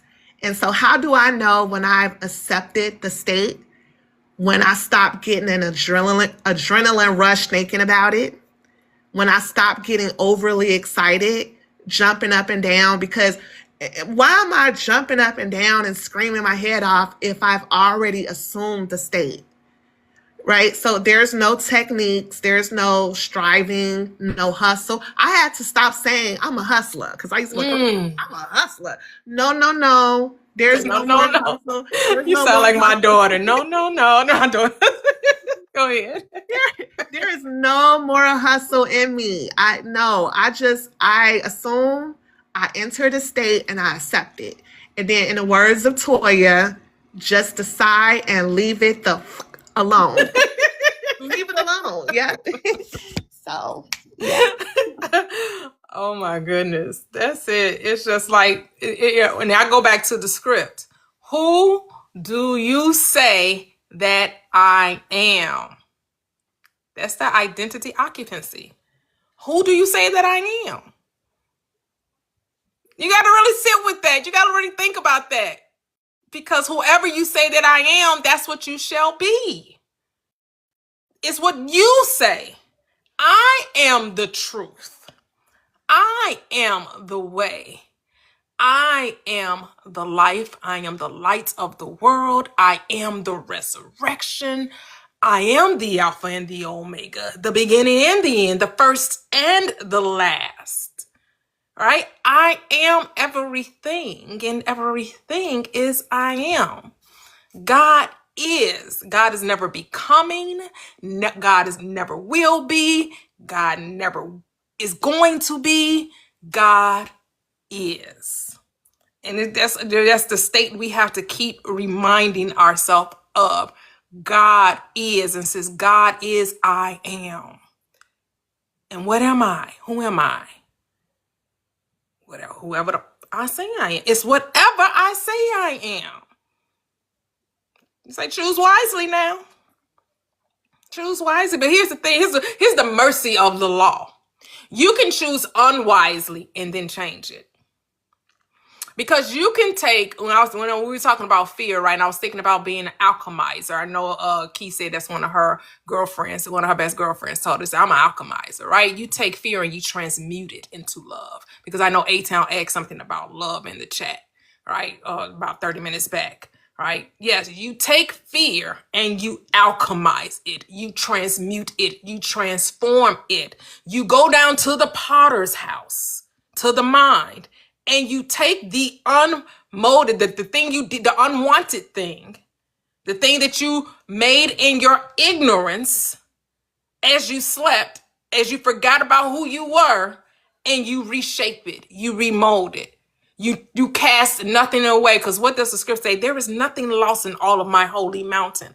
Ain't nothing lost in the kingdom of our good. We take the bad and we make it good. We take the wrong and we make it right. We take the negative and we make it positive. We make it whatever we want it to be. That's the power of the imagination. That's the power of the wisdom of God, the I am, the Christ. That's what Paul reminds us, for Christ, the wisdom of God and the power of God, which is good. So we'll go to A-Town and then we'll go to Kevin. Yo, yes. Great shares, great shares. This chapter was like a little love letter, like a little love chapter to me. It was just like, nigga, just accept it. You know what I'm saying? Accept what you want. Be who you know to be, right? Because I think deep down inside, we all want better for ourselves, or we all have a certain desire for a better situation. And this chapter really just kind of laid it over to where I think, Toya, you read the script, you read the joint where it says, the host will not respond to your wish until you've assumed the feeling. So, by us just being who we know to be deep down, remembering, I think a lot of times they scale it into remembering who you are. You don't have to be somebody different. You just remember who your original designation, or your, I remember somebody was always saying, your original intent, as far as being your spiritual being. Tap into that original intent, because the universe, the infinite intelligence, had a purpose for your life, right? And it had there was already a lane for who you to be. And we're still able to, if we tap into that, I feel like that assumption and that fulfillment of either us being in purpose, or us being loved or loved on, being loved, right? Because if we do something to others, it's us doing it to ourselves. And so I love the part where it says, I do come back to, I do like scripture to an extent, right? It's not that I resolve to it to where it's a historical situation, or it's an actual factual situation. It's more of a mental capacity or a spiritual envelope. But it says, assume the spirit. It says, not by might nor by power, but by my spirit. And the reason why I remember it so much is because, they used to do that right before they lay hands on me. You know what I'm saying? They used to, bah, bah, bah, bah, bah. You know what I'm saying? They try to smack me up and try to throw me down. You know what I'm saying? To get their little clout chasing fall. They had a, they always be trying to make somebody fall. You know what I mean? But I love the fact that this particular, in this light, not by might nor by power, but by the Spirit, says the Lord of hosts, where it goes into the previous situation where it says the windows of heaven may not be opened and the treasure seized by a strong will, but they open of themselves and present their treasures as a free gift, a gift that comes when absorption reaches such a degree that it results in the feeling of the complete acceptance. So for me, that really just is crazy. For me, that just kind of like helps me separate the naysaying or the old self rather, and then really welcoming and accepting, of course, of the new self, and then bringing that into it says in effect this moves you across the bridge of incidents to the physical realization of your imagined state. And so just staying in the end, living in the end, accepting that if that everything's unfolding. I think Neville regards it to as the bridge of incidences. I think Toya, you had probably mentioned that probably not too long ago. And so just understanding and getting context to what that is, and then falling in love with the desires, right? That's where we can really, that's the only way you're gonna, because if you give something that attention, if you got a dude or a chick, right, and you like them a little bit or like them a lot, your attention is going to go to them. You know what I'm saying? You're going to, as soon as you get on the phone call, you cheesing, you got butterflies, you ready to, you know what I'm saying, give them, you ready to give them some love. You know what I'm saying? Because you feel like that's all you have to give. You want to give them your time, your conversation, you want to give them your, you want to give them, that. And so I feel like being able to tap into that. Shout out to DMAC, always coming through with the love. Yeah, go ahead. Let me you blessing you. That's beautiful. Oh yeah, I love DMAC, man. He's my big brother. But just being able to fall in love with your desires, that's where we are naturally spiritual, and we are naturally we're naturally creators. And I feel like for us being able to really just fall in love with that, and fall in love with ourselves, as though we, because that's why we were so anti-SP back in the day, right? Because we were like, dang, all this SP loving, I was ready to, let's enterprise this SP talk with Toya, because it was like, look, $20 a pop, you know what I'm saying? We could get something, you know what I'm saying? Let's get it cracking, because it was such a demand. And I'm a business entrepreneur. So if I see a demand, I'm putting a supply to it. You know what I'm saying? And so that's my natural makeup. And so coming into that, I'm like, dang, so knowing that we are SPs, right? We don't have to go outside of ourselves. We can accept and desire and imagine and steadily focus our attention on being loved, right?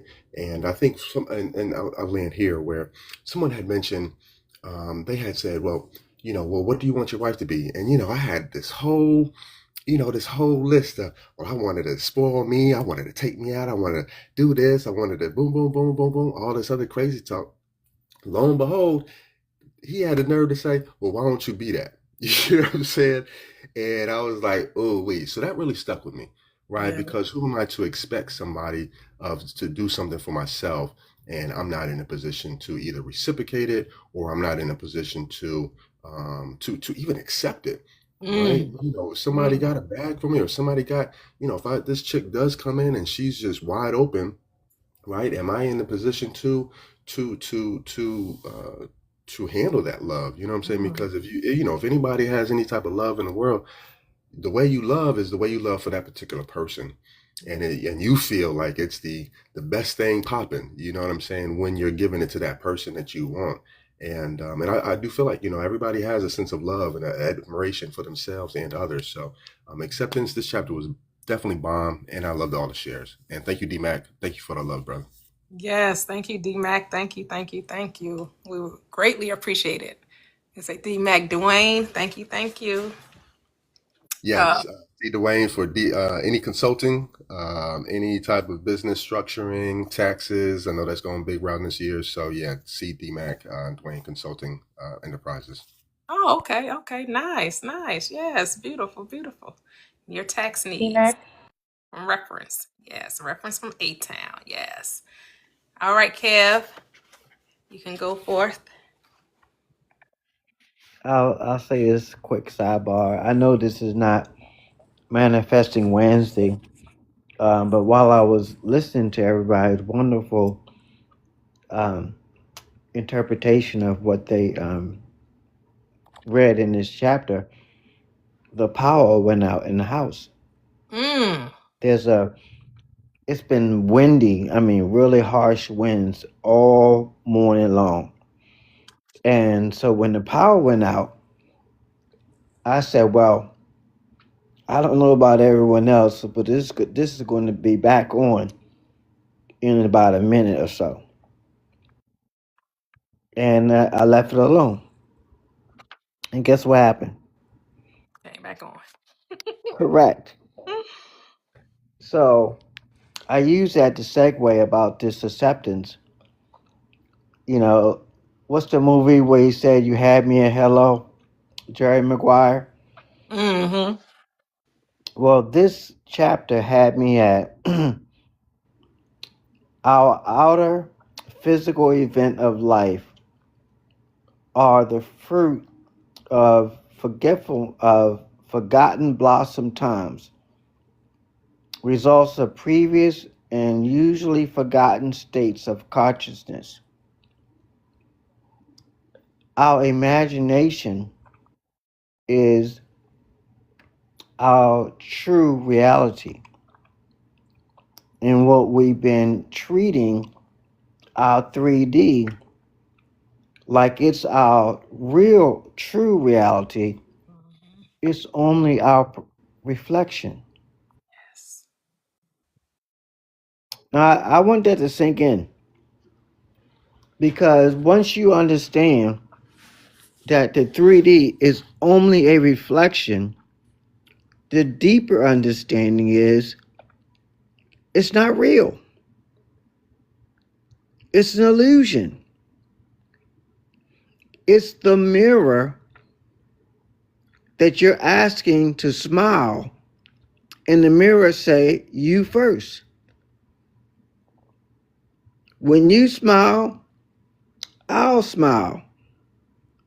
And then you argue with the mirror, say, "No, I'm going to smile when you smile." And the mirror said, "Well, okay, we're at a standstill because I'm not going until you go." You move, I move. Just like that. When I move, you move. I was waiting for that song. That was my segue for that song. When I move, you move. Just like that.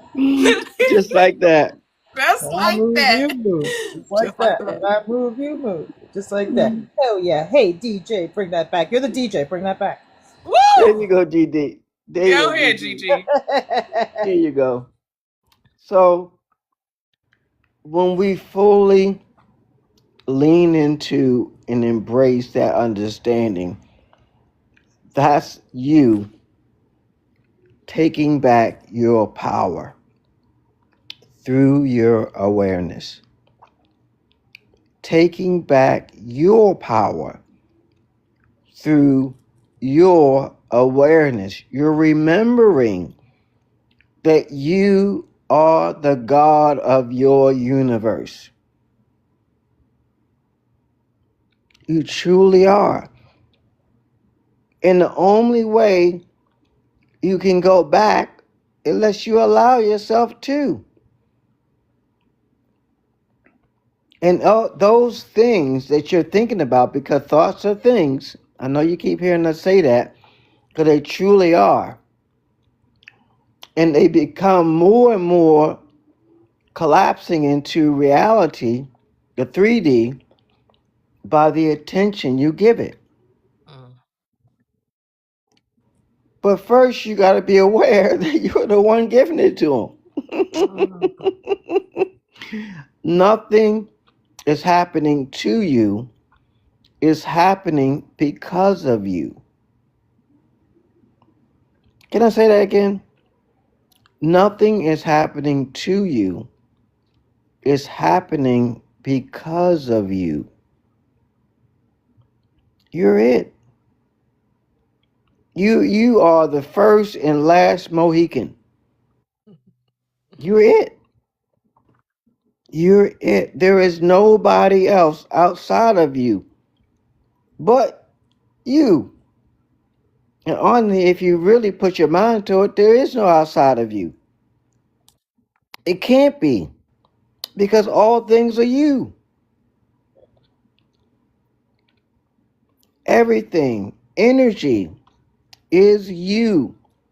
And energy is unlimited. That's why you're immortal. That's why you can go anywhere you want your mind to go. You're not limited at all. You can't be. You have to figure out how to limit, how an unlimited being practices being limited. That's something when you come to this planet, you have to learn, because you don't know that. When you tell a baby to get down off of that, the baby don't know about fear or falling or heights or falling down the stairs, because it never had to before.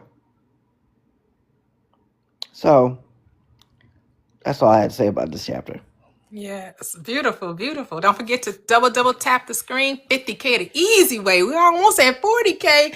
Let's get it. Let's go. Share the live, like the live, double tap the screen. I am streaming on YouTube. Prosperous Living with Toya. That is where you can catch all recaps of every live from TikTok and the recap of the YouTube.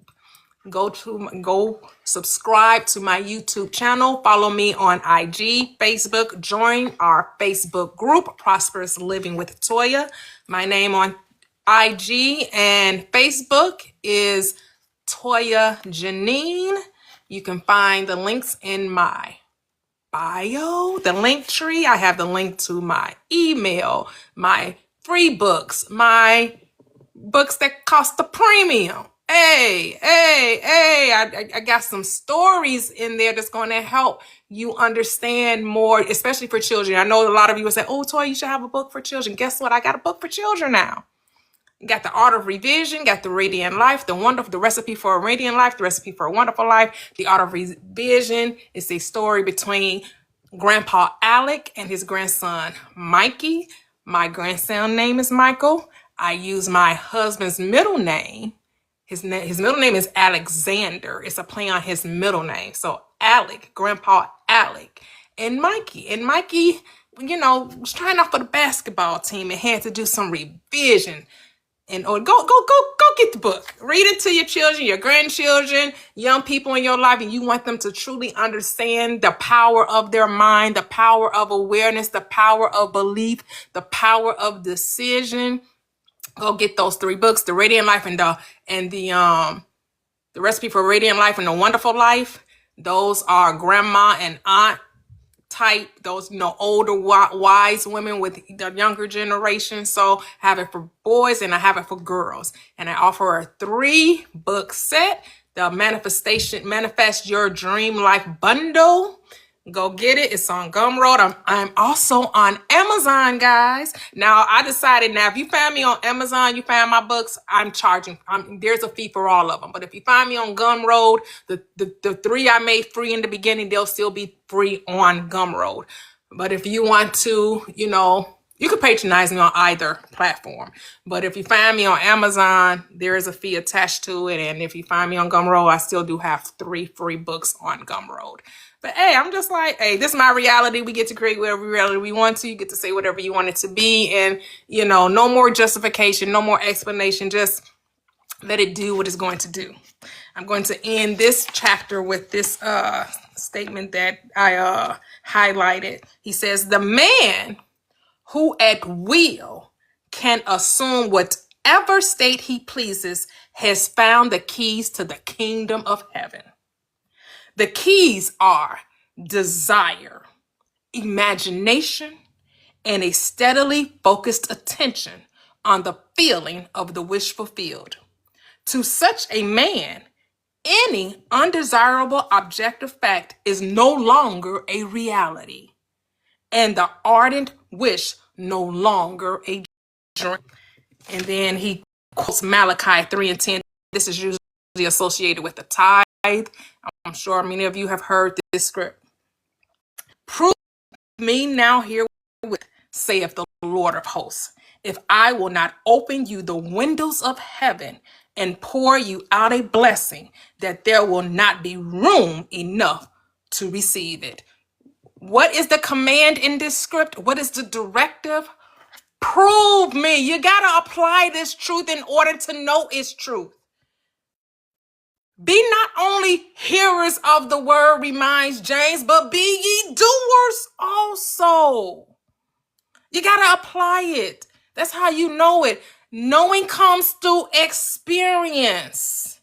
Faith comes by hearing by the word of God, which you are, through your word, through what you speak daily, constantly, frequently. Remember, your frequency is what you talk about frequently. That's your frequency.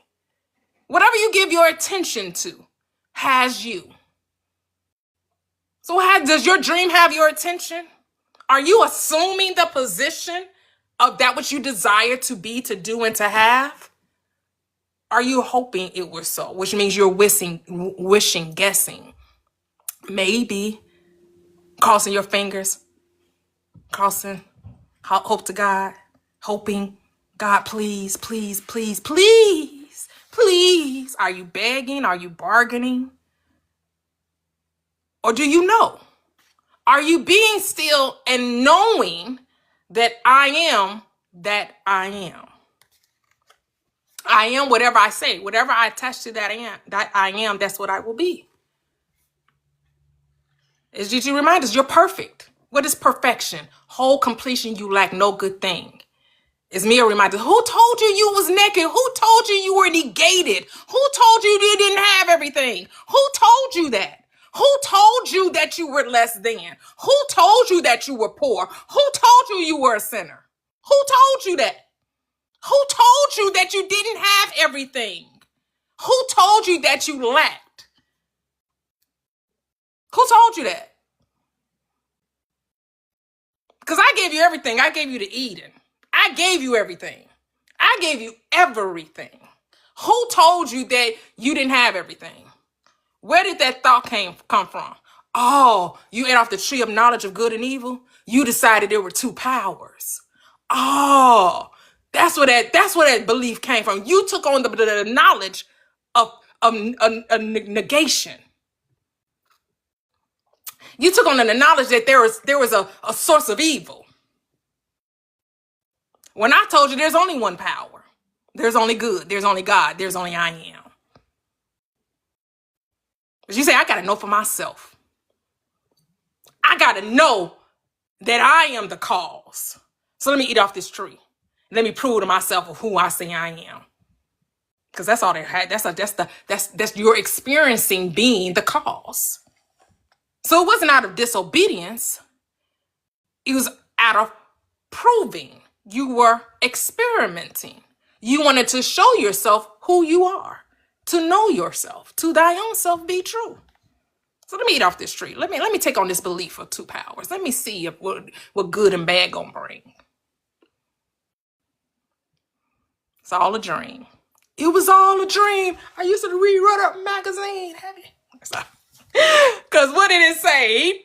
He placed a dream, he called a deep sleep to come upon Adam. It's all a dream of separation, a dream believing that you're separate from your creation. Go ahead, Key. That was a mistake. Sorry, my alarm. Oh, no problem. Go ahead, Gigi. T, can you do me a favor? You know, on Malachi, can you explain the top part where it says, "You robbed me with your tithes and offerings"? Can you explain that one? Oh, so the tithe is the Thank you. desire. Your tithe is a desire. So how does it go? Bring all your tithes to the storehouse. There might be meat in my house. Oh no, it said, how have we robbed God? It said, that's how it goes. How have we, I believe that's Malachi 3:8. How have we robbed God? And he said, oh, you've robbed me in tithes and offering. So how have you robbed yourself? You told yourself that you didn't have the thing that you're asking for, right? Because your tithe is your desire. He said, now bring the desire to me. Who you bringing? Who's the me? The I am. Bring me that desire that there may be meat, substance in the house, in the mind, in the temple. And prove me now herewith and see. That once you bring me that desire, once you give it to the I am, he says, see if I will not open up the window. Where's heaven? We know heaven is where? Within the mind. And pour you out the blessing, the desire. You're giving the desire back to the I am, so then the I am pours it back onto you. Press down, right? You say, I'm going to give it to you that you don't even have room. I'm going to expand that desire. I'm going to make it so great that you don't even have room enough to receive the gift. Because the desire is a gift. Love A it. gift from yourself to yourself. That really totally makes a whole lot of sense than the way they explain it at the church. Because I would say to myself, why does God need my money? I mean, why would he need my money? I mean, come on. And ironically, though, when I would tithe and offer, and I only gave 10%. Not like, oh, if you give 40%, you gave more. I'm like, no, it says 10 in the book. It don't say no 40 or 50 or any of that. It says 10% in the book. And I would say, well, then you're going to give me back what you just said in your word. That's when I was, was a Christian. When people give money knowing the law, Yeah. they do receive a return on their investment. Because they understand that the giving was not done in lack. Mhm. The giving was done in abundance because they understand the law. Right. And I would get money back. So like Yep. if I would, 'Cause like, you let's say yep. I would pay $1 somewhere, and I would be like, okay, I paid $1. I'm gonna get $100 back. I would just say that, and then like all of a sudden, $100 would be deposited into my bank account. I'd be like, where did this come from? And the bank would be like, oh, it's from some company or some job that you did, paid you the $100. And I'm like, well, look at that, because but and then it's like, so when they say when you use 30% of the tithe, 60% of the tithe or tenth, 100% of the tenth, I guess that would mean if you're thinking of your desire 30% of the time, you're going to get 30% of that. If you're thinking of it 60% of the time, you're going to get 60% of that. And if you're thinking 100% of the time, you're going to get 100% of it. If that's what that one means. Well, it said when you say he sowed a seed and then it reaped 30, 60, 100 fold. You don't determine the 30, 60, 100 fold. The determination is done by what? The field, right? Which is the source, which is the electromagnetic, right? When we talk about the field, we're talking about the electromagnetic field. We're talking about God. We're talking about infinite potential, infinite possibility, right? You don't determine that, right? When you sow a seed into the earth, what comes up out of the ground is not determined by you. It is not determined by how many seeds you plant. Well, I'm gonna plant 10,000 seeds because I want to receive 10,000. No, the ground will determine what comes up. Right? The law determines what is reaped. You're just supposed to expect abundance. What the abundance comes, what the number comes back as is not up to you. That's up to God. Just like the how is not up to you. That's up to God. That makes sense. Thank you. You're welcome. You're welcome. Because everybody can sow. We all sowing, right? But we're all going to reap a different amount, right? But it's to each depending on his talent, right? He said he gave one talent, 2 talent, right? He gave everyone a different ability, a different talent. And the one that had the 1 did nothing with it, right? But the one that had 2 multiplied. The one that had, was it 4? That one multiplied, right? And then the one that had the most got the one that didn't do anything with the talent, got that talent taken away and given to the one that had the abundance. Why? Because to them that have, it shall be given. But to them, and more in abundance. But to them that have not, even that which he thinks he has shall be taken away. So when you think you don't have much, guess what? Even the much you do have ain't gonna be anything. It's going to become nothing from your perspective, from your experience. So that's why because the Bible have all kinds of stories about showing you when you have little, you better give thanks for the little, like the widow and Elijah. So how many drops of oil do you have? 3. She didn't say I didn't have none. If somebody had 3 drops of oil, when you're looking in the glass and it has like a smidgen in there, most people say, I don't have anything. Somebody has a smidgen of oil in a glass jar. They're going to be like, oh, ain't nothing in there. But she recognized that she had 3 drops of oil because she recognized that she had something. The something became overflow, right? Because they go out and borrow from your neighbor's jars, right? And she poured that oil until all the jars were filled. Then the oil stopped. So however many jars she had, she filled to capacity, filled to overflow. And once all the jars were filled, it stopped, right? Whatever she had the capacity to hold. What do you have the capacity to hold? How many jars have you borrowed? How many jars have you went and accumulated for the Lord of hosts to fill? Some of us got 1. That makes sense. Yeah. Some of us got 10. Some of us got 30. Some of us have infinite. Some of us ain't putting no number on it. But all those, even those numbers, when the Bible speaks to us in numbers, that's evil symbolic, right? I forget what all the numbers mean, what the 3 mean, what the 10 mean, the 10. They all have meaning, though. They all mean something spiritually. They all do. When those who wrote in the Bible, they wrote coded language. Nothing in the Bible is straightforward. It's all coded language, all of it. Every number, every word, every sea, every valley, every mountain, every person, it's all coded language. All of it. All of it's coded.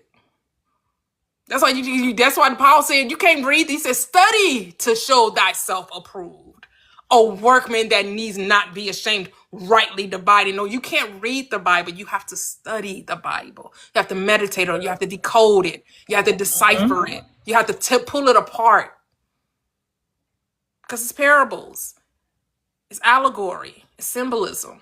It's numerology, astronomy, astrology, chemistry, neurology, biology, anatomy. It's all of it. It's all of it. Do you believe that it was done that way on purpose because they knew how language was going to be used to confuse us? And you know how manipulative the English language is, and how, I mean, literally the Bible has been manipulated to confuse us, right? And to misinterpret what the Bible means. But because it's allegory and it's literally not English, it's not straightforward on purpose. Yep. I mean, it's no different than Greek mythology, right? Right. No different than any of the Canterbury tales and Moby Dick, right? All of this language is hidden, is coded, right? So what he hid he hid it from the simple, right? The uninitiated. Yes.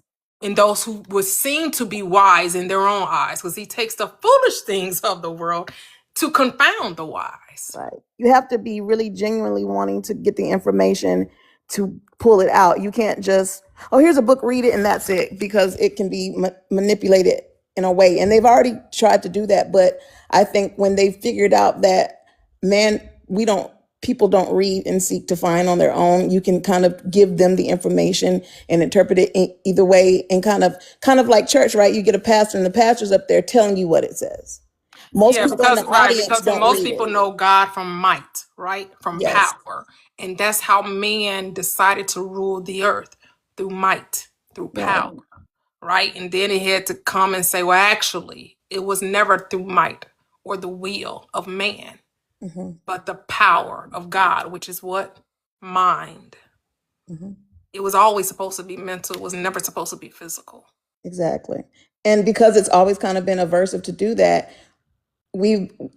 I'll speak for myself. What you were kind of okay with getting kind of the shallow end of it and letting your preacher, like, I'm gonna let you tell me what you think, and I'm gonna trust that you're a worker for God when really you're a worker for the government. But that's another story. And I'm going to let you tell me what it says, and we're going to go with that. I sent you guys that many of you I sent that TikTok where we're talking about how we need to be a church because the IRS cannot define church, and that's how you work around a lot of these tax laws by deciding to be a minister. Oh, yeah, that video was It does not require going to no seminary either. You don't have to go get no 4-year degree at some seminary school or some theologian school. You can just go get you a minister degree online and decide that you are a minister of it could be any church. It don't have to be Christian. Of course. It could be any church. And you just have to be willing to go get a 501c3. Now I know why most pastors are Masons, because they're keeping that secret. And the secret, the Masonic secret is literally only that you're God. And they have kept the secret of, I'm going to tell the people of the church that it's outside of them. So when I come out with the Church of Church of Prosperous Living, your church is going to be, we going to be lit up in there. We're going to be lit up in there, and we ain't drinking no wine, no grape juice, and no little stale little crackers. We getting lit up in there. So yes. No, we transmuting energy. That's what we doing. We transforming lives. We ain't in there making people we calling for dominion and ain't no authority. pushing our foreheads up in here. We learning, we living. I love it. Yes. Yeah. Yep. I say the woman is the real God. That's the deep secret. Yep. So let's go to chapter 14. 14. The effortless way. Woo! I know this should have took y'all. Should have made y'all go like, I be doing too much. We know this Toya favorite chapter. We know the word. Judge. All right, we're gonna let Cheryl start. Yeah, this is what a chapter, huh? I was thinking about, as I was reading it, just how, we talk about how, we've been told like life has to be hard. You got to work for everything you want. And so, and I bought in, just from my childhood and things like financial struggle was part of it. And, he writes in the first paragraph, your journey from from one state of consciousness to another is a psychological one. So I was thinking about how, accepting that this way is so effortless, because for a long time too, like even though I was hearing Neville say that and other like Dr. Joseph Murphy and such, Florence Scovelson, I think I was still like trying to control it, without realizing it, because I think my human nature was, trying to control my life more, because I think trust is a big, if you don't have a lot of trust in other people, it's at least for me, it's like hard to have trust in God, right? So I had to put all the trust in myself. And I didn't really have that much trust in myself either. So I was really kind of in this, loop of struggle with all of this. But as I've been practicing this and like listening to everyone share their manifesting stories and just starting to like change the way I, taking time every morning, like my practice, investing in my thoughts and everything, just really noticing like that, especially when a manifestation happens like that, you don't even try, and it just comes up, like my car story. Like I didn't have like, oh, I need to be in emissions by this date or whatever. I'm just like, I'm not going to worry about it. Everything's going to work out. And then it did. And, when I, you can start to have more trust in that, and it really start to, oh yeah, this could really be this easy, and then it gets a little bit easier the next time. And, and even like I had an experience where, I like to bake and I wanted to get a baking scale, and I was just thinking, I got to get this. And then someone I know had two and gave me one. Now I know I did that, and so it's like, and I didn't do anything, you know? So like learning to really trust and apply this. And the word that comes to me like with this chapter really is like freedom, you know, like, and it's almost like I could get emotional because like when you've been kind of living in this world that you think has to be a struggle and, you know, or you're not worthy, like this is why good things don't happen. Then to find out like, God, you know, I really don't even have to do much, you know, and I like how he says too, you know, watch your assumptions with all diligence. Every event in the visible world is the result of an assumption or idea in the unseen world. And the present moment is all important. Like, can I live in the present moment? Can I forget like the past, let go of the belief and struggle? And it's getting easier. And so I really feel like this is the beginning for me of just this like almost going through a gate like into a new awareness, a new consciousness about all this. And you know, I like how you say a lot, you know, what am I, not what I'm not, you know. And so I've really been trying to focus like even you know, in my journaling in the morning, like speaking more from that place of I am, not I hope or someday, or, you know, like just getting into that mindset because I am God. So I have to start getting comfortable kind of speaking from that standpoint, you know, be bold. I don't know, just so many thoughts are coming to me about this, but it's like just really getting comfortable changing the whole concept that it's easy because I've never really thought that before. But I'm starting to see, you know, I heard someone say you gotta plant, you gotta have roots before you have fruit. And that's like finally, like you do all this, you know, you make this effort to change your assumptions, to change your mind psychologically, to, you know, to love yourself. And finally like you start to see it and it's really like a beautiful thing, you know. So I enjoyed these 3 chapters. I feel like they really left me feeling really like optimistic and empowered. So again, I just really think of like there's a lot of freedom here. Yes, yes. And it's like every 3 chapters, we're like, man, something else just like gets illuminated within us. And it's a beautiful thing. I'm going to go to Royal Key, then Mia. Go ahead, Royal. Okay. Cheryl, that was great. Just wanted to speak on that a little bit real quick. Like I was one of those people that was like, yeah, I got trust issues with people. I got trust issues. And then it just hit me recently. Again, it ain't about nobody else. You know what I mean? I had to have that was probably coming off more as like doubt within myself. You know what I mean? And just realizing that, like trusting myself that even if somebody was to do something, I gotta have trust in myself that I'm gonna handle that situation the way it needs to be handled, and everything works in my favor or whatever, you know. So yeah, but to tie it back into this, the effortless way, I think this chapter was amazing. He said, least action is minimum of energy multiplied by the minimum of time. Moving from the present state to the state desired, you must use the minimum amount of energy and take the shortest possible time. And that's great. Kind of like what I said earlier, like, you know, you might have been going the wrong way for 30, 40 years.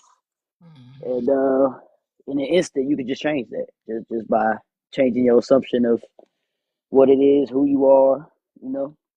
Yep. He said, hurry without haste. So that was cool too. Like, this Hurry ain't with about rushing. Yeah, this ain't about rushing or I gotta, you know, having that energy. But yeah, you hurrying is just kind of like how the Bible said, like, be still and know that I am, you know, just assuming that state and living from there. But yeah, that's it from there. Oh, beautiful, beautiful. All right, Key. So, that was great, Royal. I love what you had to say. This chapter was fire. Yes, Neville showed us he was him in this chapter. It was like Like stop doing the most and do the least. Full stop. We are literally working against the law of creation when we start with our techniques, the scripting, the repetition, the this, the that. People be like, oh, well, you have to write it down. Nah, you just gotta assume.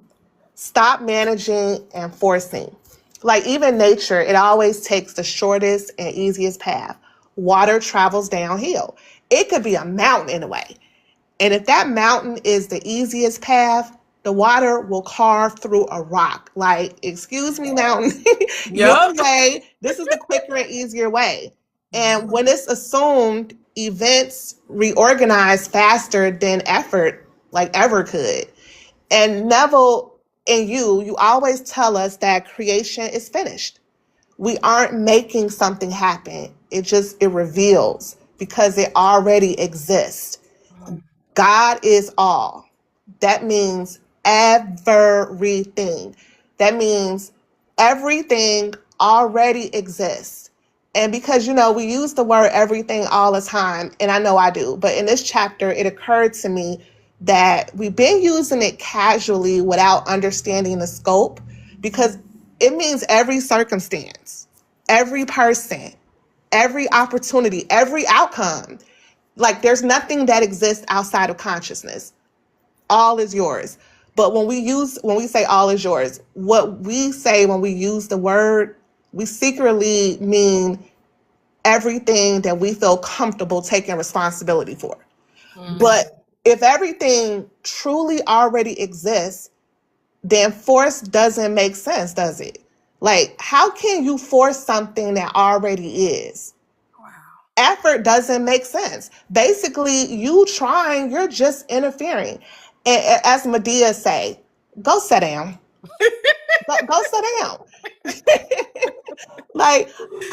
I no longer say I want everything to work out. I understand it already has. I'm just choosing which everything I want to experience. Mm. And that's it. Love it. Love it. Mia, then Gigi. Go ahead, Mia. Woo. I love this chapter, just like everyone else did. And I think we brought it up last time, but like the term parsimony, right? Parsimony is like the scientific term, and we use it in ABA, but it's like the easiest explanation is usually kind of it. You go for that and you rule out that first. We don't need to recreate the wheel. Sometimes it's just the easiest answer is the answer. And you be complicating things when it's really just simple. And I think a worldly thing versus a godly thing that I think in real life that I think about in this chapter about how we make something that's so simple that can be easy, difficult is childbirth. We live in a world that in which our bodies literally will do it for you if you let it. Your fetus's brain communicates with the womb to say I'm ready. And your body and your contractions are literally your womb uterus pushing it out for you. This thing called gravity is here for you. If you literally just stand up and let it will happen without you laying on your back and huffing and puffing for 8 hours, right? You're going against nature on your back in some stirrups. And then what happens when you try to do all the work? Time, risks. Oh, now the umbilical cord is wrapped around. Oh my God, it's high risk. Oh my God, we have to do a cesarean. Oh my God. Why? Because you're going against nature. You're doing something really difficult when, first of all, you need to be squatting and letting your body work. But you're going against nature and you're going against what's easy and making it difficult because you want to work so hard. And, that's just a real example of just what we do in life. And you don't have to do that. That's just like the example of planting and having a garden. How well is that cabbage going to grow? You keep digging up seed, digging up seed, digging up seed, digging up seed, digging up seed, digging up seed. Oh, I got to restart over and over again. Okay, well, good luck with that. You're going to delay it. You're getting in the way. And move. God, move. The universe like move out the way so we can let this happen. You don't trust us, huh? Do it yourself then. Ooh, Move out the way. Move, bitch. Get out the way. Get out the way, bitch. Get out the way. Sing it. Sing it. It's like you think you can do it better than me. I thought you trust me. It's giving. You want to They're do like, the nah, hard work. fam. Nah, fam. You move too slow. No. I want. What don't we? Do I need to bring up Popeyes again? You better trust. Mm. You No, better you don't. trust. We don't need that grotesque. We don't need that. We don't need that. Trust. You don't need that We visualization trust- again. we I'm trust good. a lot Thank of you, Mia. things. Thank We you. I trust a lot appreciate of you. things in the world. So let's trust God. Let's trust ourselves. Let's stop digging up that plant seed and let it grow. Let's do the bare minimum. Life is not supposed to be hard. My life is not hard. My life is easy. I take the easy route. When I go to my GPS, I'm clicking on the fastest, easiest route to get where I'm going. I don't click the challenging one. So I just think that I love the effortless way. I think that we have been programmed to think things should be hard. It must be hard. It's not worth it if it's not hard. No, things are easy. I don't look for challenging. I don't want a challenge. I want everything easy. So yeah, I really love this chapter. I think it was super special. It kind of lines everything up, and I love what everyone had to share about it. But yes, we just live in a world that just makes us believe that we must do things to make things so hard for us. And I just don't live in that mindset. Life is easy, and I just kind of float through the world, and I don't think about things being hard. I choose things that are easy. I choose convenience. Like I tell y'all, I don't even use self-checkout. That sounds like work. Someone else do it. Yep. Yeah. Wait, where's their cashier? Oh, that's okay. I would let me walk past all these self-checkout lines to get to me one of them 15 items or less. You do it. I don't work today.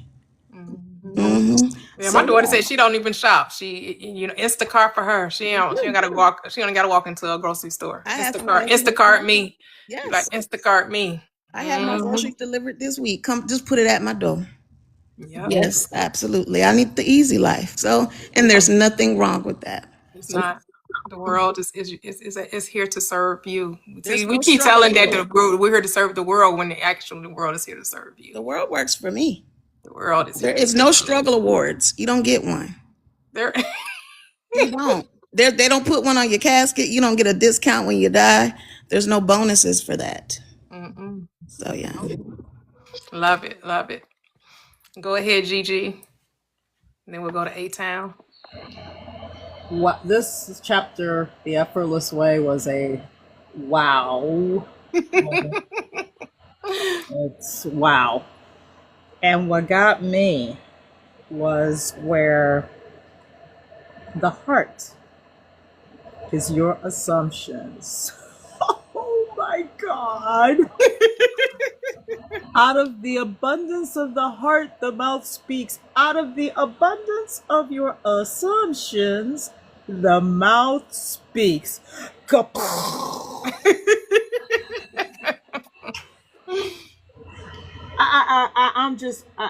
I'm just really excited about this chapter because this chapter rocked my world like a Fender Stratocaster, like a Motley Crue concert. It just rocked my world, especially that part.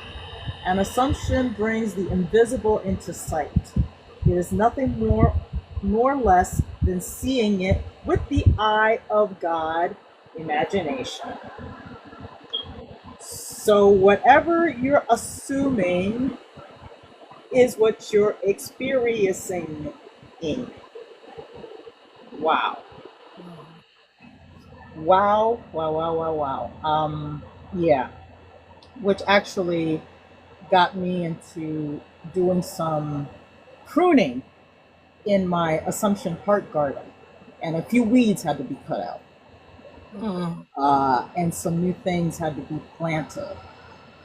And a lot of those things that were planted were things that were said to me, not things that I came up with. So I gave myself grace. At first, I went through that part, you kind of go through that part where, dang, why didn't I know this earlier? But in a way you did. You just weren't aware of it like you are now. But in a way you did know of it. somebody maybe told you that's not true. At least in my case, I was told it's not true. It's, Que Sera Sera, which I hate that song now. Well, I don't hate it. I just don't listen to it. It comes on the radio and I just change the channel. But, out of the abundance of your heart, the mouth speaks. Out of the abundance of your assumptions. So your assumptions are your beliefs. It's what you believe about yourself. It's what you're saying about yourself. It's what you're saying about other people, about your experiences, about what have you. Because everything, person, places, or things are going to reflect your beliefs, your assumptions. So if you say they're sweet, they're nice, they're going to be sweet and nice. If you say they're a jerk, they're going to be a jerk. If you say that they're out to get you, they're going to be out to get you. If you say they're here to inspire you or prosper you or cheer you on, and that's what they'll do. They're going to play the role that your beliefs or your assumptions have assigned, that you have assigned. And like you just said earlier, the beauty also is that it's not set in stone. It can be redirected. It can be edited. It can be deleted. It can be rewritten. It can be revised. But man, that part, that your heart is your assumptions, that one blew my mind. And that the present moment is all important, for it is only in the present moment that our assumptions can be controlled. Double kaboom. When we are in the present moment. So there is no future, there is no past. There's just now, the present. So if you're in a situation where it looks like it's not the way that you want it to go, effortlessly go inward and see it the way that you want it to go, and you stay with that. And it will, before you know it, it will appear. And the more you're in that new imaginative state, the more you're in there, you don't even think about how. You don't think about when. You're not thinking about all of that because the whole you is already in that new imaginative state, if that makes any sense. Because I've seen it. I've experienced it. I mean, I've actually, if Neville Goddard says, whatever he's saying, I'm doing. I'm actually doing what he says. Yes. And it's okay to have a human moment. So if you go through a moment where you get upset, or you're actually yelling at the 3D, you're supposed to do this, it's okay. You can always you're practicing. You're learning a new habit. Before we had the habit of being in the 3D and doing everything by hand, like Mia just said, that we have to work for it because we've been taught that. So now we have to learn the habit by practicing, by doing, of doing it effortlessly. Just go within. So yeah, this chapter really rocked my world. Big time. That's all I gotta say about it. It rocked my world. It's still rocking my world. Yes. The whole book is a revelation for real. Yes. Yep. Thank you, Gigi. All right, Yeah. A-Town, sir, you're up next. Yes. I like myself, like Gigi said, this chapter put me on the surgery table where I had to get a heart transplant, because I definitely had to check my, I had to check that, and I, like Gigi said, I had to kind of reconsider, what are my assumptions, right? What am I considering, in order to bring about that least of action, right? I want that life, and I was so, as I think Mia said, Mia referenced it where, we used to trump, and it used to be a badge of honor if you were a hustler, right? Or you were a doer, or you can, I make things happen, what I'm saying? I get it cracking, things of that nature. And so, through just reading this chapter, just layers of just that bravado or just that label had to really subside, because I ain't that no more. You know what I'm saying? I'm with Mia, right? I want that easy life. I want the least of action, and just a couple of snippets. I loved how it just jumped off where it said, the least of action governs everything in your physics. But it goes down to say your journey from one state of consciousness to another is a psychological one. So to make the journey, you must employ the psychological equivalent of least action and the psychological equivalent of mere assumption. I love that because it really takes the weight off of a lot of pressure that we hold up.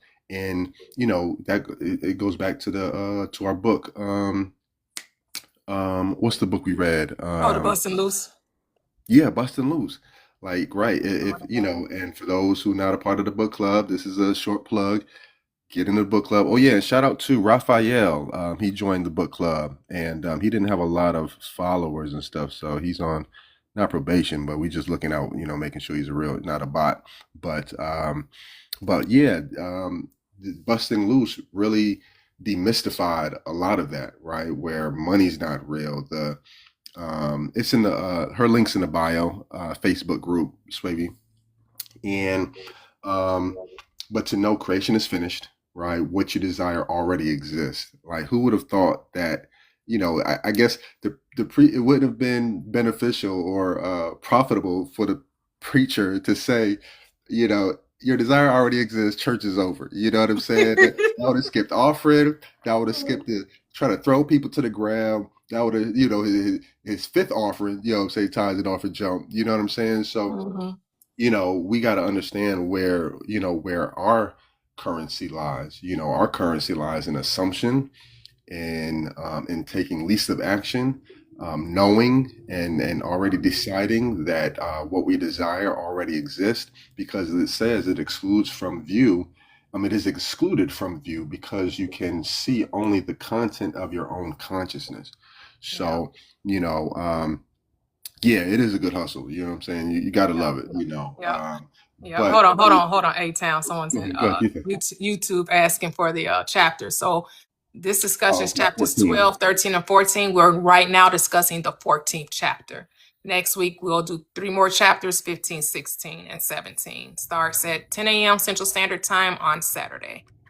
Go ahead. Yes. Nah, that's dope. Yeah.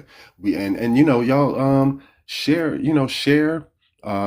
invite people, right? Invite friends and family just to, hey, it's a book club. There ain't got to be no spiritual, nothing all high and whatever. This is just a book club that we want people to embellish and kind of take some rearrangement or just get exposure.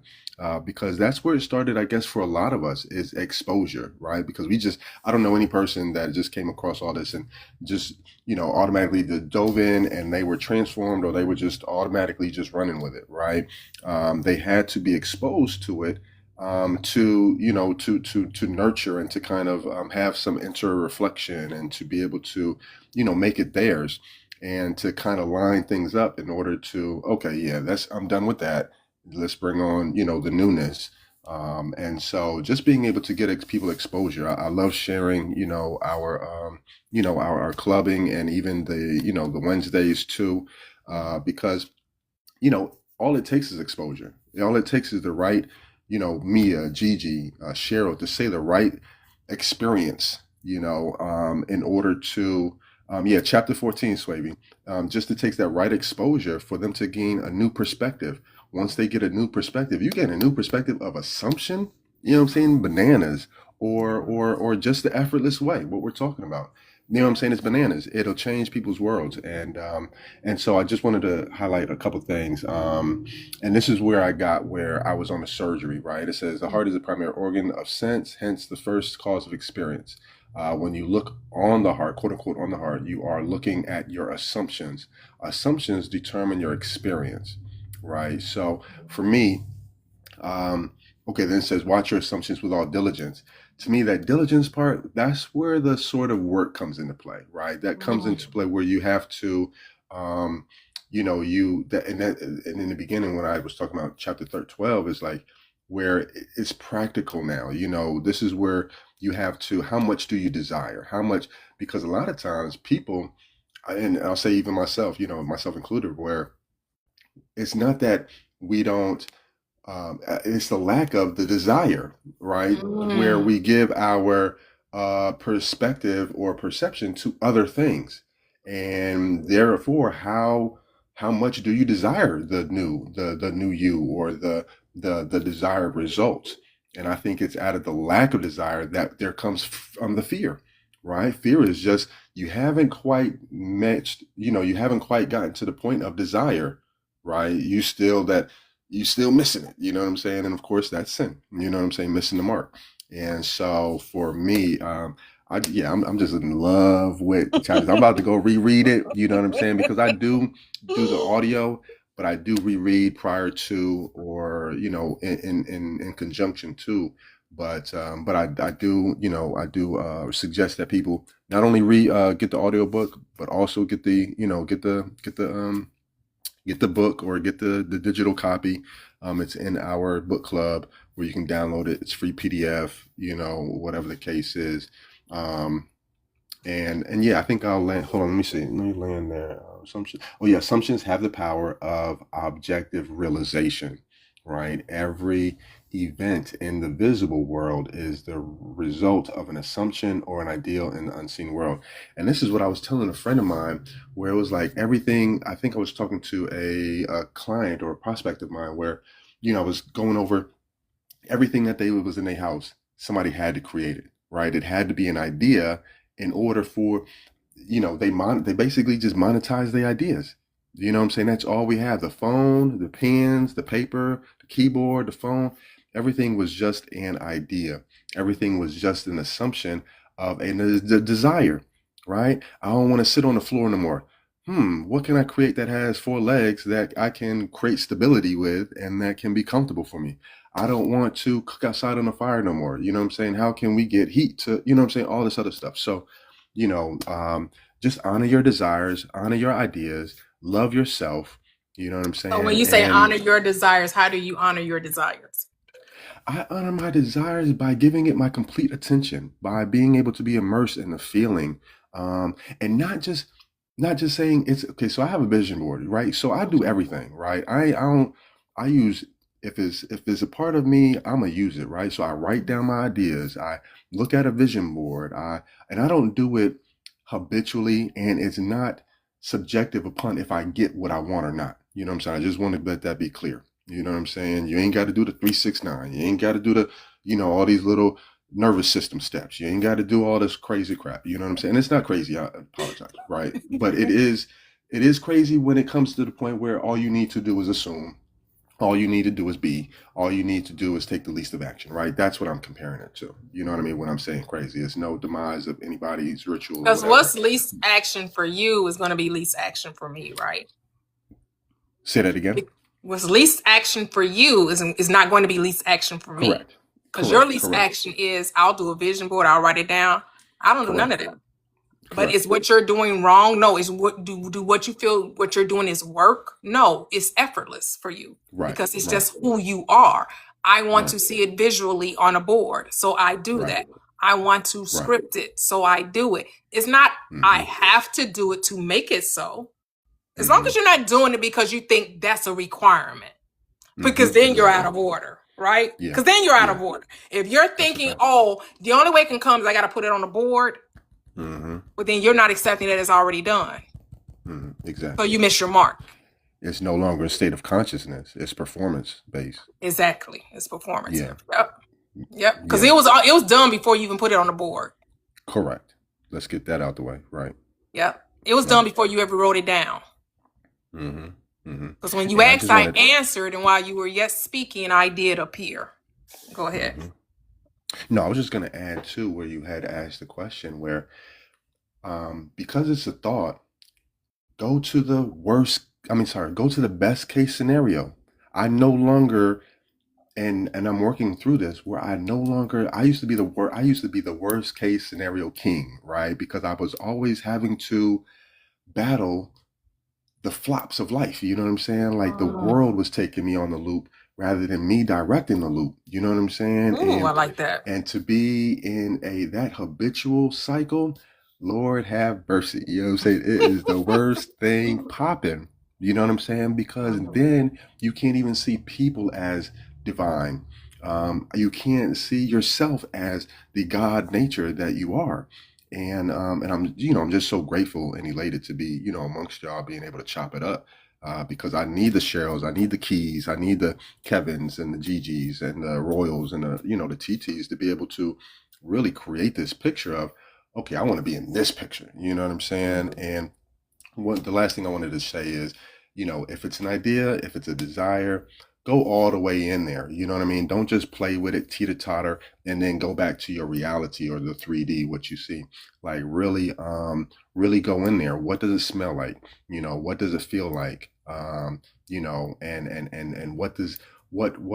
how are people able to benefit off of you being in that position? You know what I'm saying? Like, get the full, complete, I think one of the communities I'm with, we watched oh man, Swavey, what was the movie we watched? Dang, Introspection. What's the Leonardo DiCaprio, where all the Inception. world's Inception. Inception? Yes, Yeah, one of my favorite man, movies. Yes, yeah, Inception. man, I love that movie. I love it because it's action, and then it goes into the psychological situation where it's like, whoa, it really gets you. But they had to create their world, and they had to create it. They had to subdue them, and the next thing you know, they already in their brain. You know what I mean? And so that is so we see that as a concept, right? Because church can lull us, into thinking, I need this, I need that, I need this, I need that. And then they get you, well, since you need it, let me go ahead and get what you got in your pocket. And then that can be But doesn't leveraged the to get what spiritual you want. community do the same thing? They do. They do. They make you To an feel like you extent. have to Right. try and go get something. And if you Right. hadn't Right. gotten it in 24 hours, you're doing something wrong. Right. Right. And They you put know a what though? time, they enter the time frame into the equation, and that's what you. So religion is two sides of the same coin, right? They're just coming to you from different aspects, but it's the same concept. It's saying that you lack something Right. when you never did. We never lack anything. Right. And I'll lay my plane there. I definitely appreciate, the sharing. Thanks, T. Oh, thank you, thank you. Oh, I appreciate you. That was a wonderful, wonderful breakdown. Yep, like as Aton reminded us, fall in love with the desire. A lot of us don't love what we want, so we don't get it because we haven't released total. It's like when you in a relationship and you release all inhibition, right? When you will finally allow yourself to the person to see you full blown, full nakedness, right? When you're in a relationship and it's intimate, they see you naked, right? That means you ain't hiding from ish. There ain't no covers covering you, nothing. They see you full blown.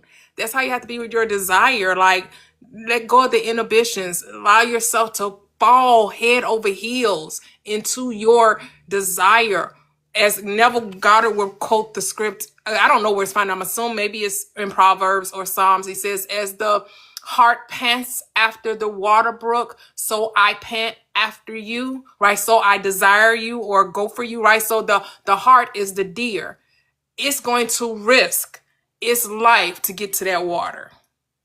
Just like the moth wanting to be one with the flame. It's desiring to become one with the flame. So now the moth no longer exists. That the moth and the flame are one.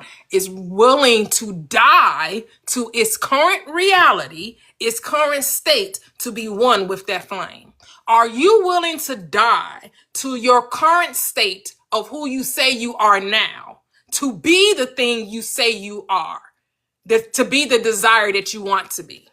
So right now, you're this. Are you willing to die to this, to say, I am that, to be that?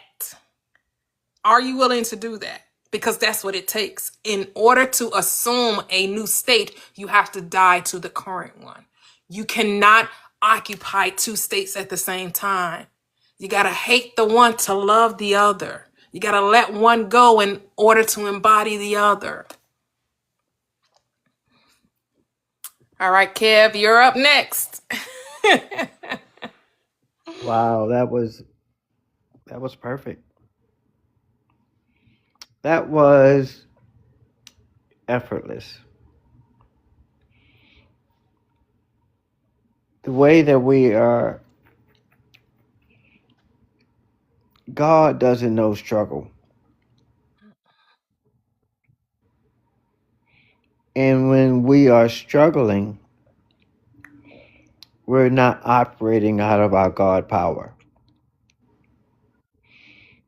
The reason I know the people in the live have heard us say, the how is not your concern. See, when you're living in the end result, if you already have that which you desire, do you really care how you got it? Mm. You have it. What do you want to say? I got this brand new car. Now, I'm not taking possession of this car until you tell me how I got this car. Really? This is what we're doing? The world will have you do that because they want to make it a morality thing. You know, Right. like Good Times. You stole it. You can't take that free money that you found in the bag. You better go return it. You better go look to see who it belongs to. Right. I done found who it belongs to. It belongs to the finder, me. Finders, Finder finders, keeper. keepers, losers, sweepers. Sweepers. Somebody crying in their milk at home. Too bad, so sad. But I got enough milk. I got enough money to buy more milk for them. So, I love the fun and the lighthearted mood that we keep in the live. You know, the effortless way really is the true way. You know, learning to release control is how you gain control. I know it sounds a little weird to the ears a little bit. How I'm going to have control of something by letting go of control? Because it's impossible to please God without faith. Now, he don't need your help. God definitely don't need your help. And the reason he needs your faith, because he needs you to operate in who you are. You are faith.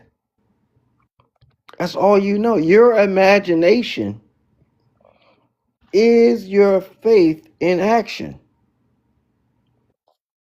No. My faith in action is me doing the thing that you do the thing, you become the thing that does the thing.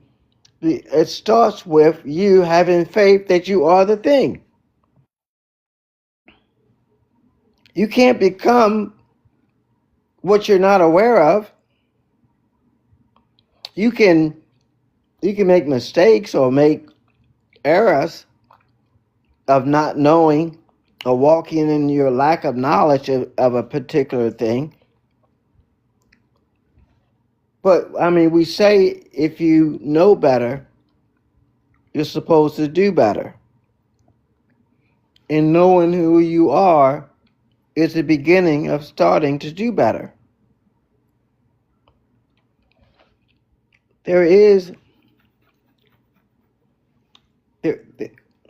I mean, you can make a struggle bus if you want it. You know, you can make it a souped up ride and put all the bells and whistles on the struggle bus you want. But Jesus said, "Take my yoke upon me, and my burdens are light." God way is the easy way. It's the effortless way.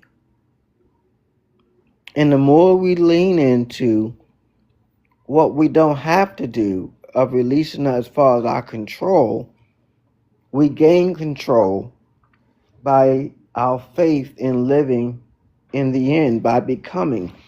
The world doesn't reflect what you want to be. It reflects who you are. So how do you become?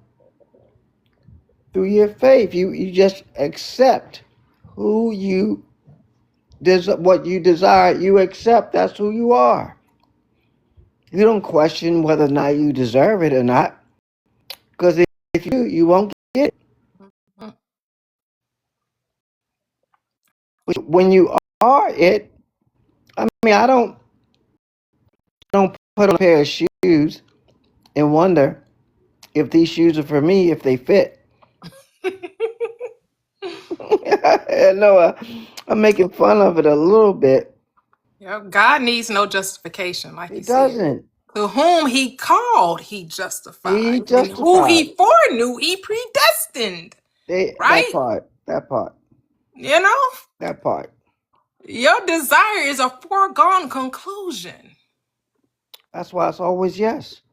It's always yes, it's never no. Stop letting these religious and spiritual folks tell you that Mm. you can't have a thing, that it requires something other than your acceptance of it.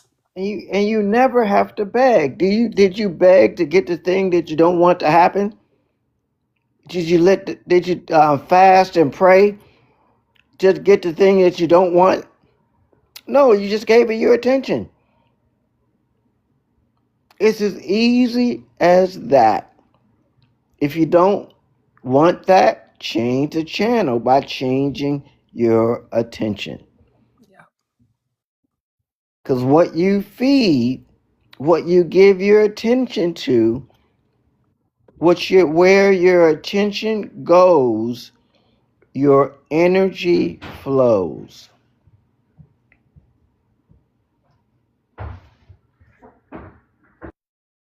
Attention is the key. Attention is the sap of life. Attention. What you talk about, you bring about. What you think about is who you are. As a man thinks in his heart, so is he. In the beginning was the word, the intention, the idea. And that word was with God. And then the word was God. And then the word becomes flesh. Now the word came into the world, but the world received it not. You see, because all things that were made by the word, and there was nothing that was made that was not made by the word. All it takes is the word, says the centurion to the Christ. Just speak the word, and my servant shall be healed. Dost thou believe that I can do this? Oh, then it's your faith that makes you whole. It's your assumption. It's your belief. It's your trust. It's your knowing that makes you whole. But what do you know? That all things are possible. He says, be still, least action, and know that you are that which you desire to be. The end of longing should be being, not becoming, being. You already are that. You're not trying to be anything. You're not trying to become anything. You are that which you say that whatever you're desiring. The reason you're desiring it because you're already it. The only reason why you're seeking, says Pascal, right? That Neville likes to quote him a lot. You wouldn't have not sought me had you not already found me. You would not be desiring it had you not if you weren't already it. That's why you're desiring it, because that's who you are. You desire wealth because you are wealth. You desire well-being and health because you are that. You desire love because you are love. You desire peace because you are peace. You desire joy. Why? Because you are joy. You already these things. You're not trying to be or become anything. You already are. Everything already is. Be still and just know it. Trust it. Acknowledge it. Because who are you giving gratitude to? Who are you thanking?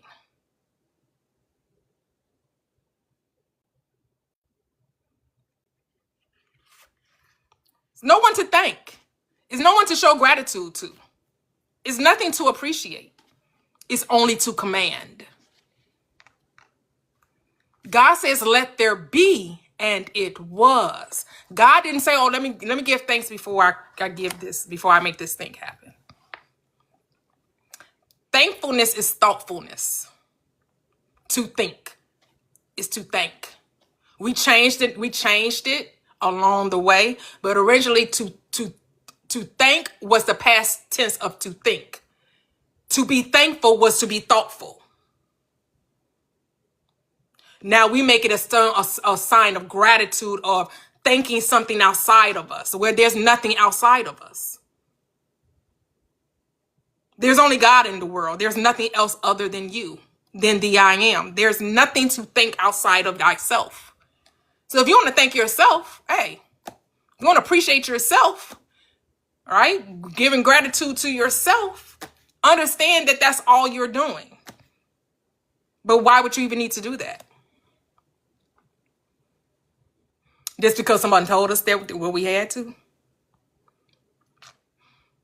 Right? I know it says enter his gates with thanksgiving, enter his courts with praise. Where's the gate and where's the court? It's within. Well, what did I say thanksgiving mean? To give thought. Enter his gates with the right thought. And praise means what? Acknowledgement. To appreciate, to expand, to add value to. That's what praise is. So you're saying to yourself, you're thinking to yourself, oh, because I said it, that makes it so. That's it. That's all. That's all that's required. Because I said so makes it so. You need no more further explanation. But because we've been conditioned to think that something outside of us is giving us something, we think we have to thank something outside of us before we can get it. When the scripture says, therefore I say to you, whatever you desire when you pray, just believe you received it and then you'll have it. Does it says first be thankful for it, first give appreciation for it, first praise it? No, it says believe you got it and then you'll have it.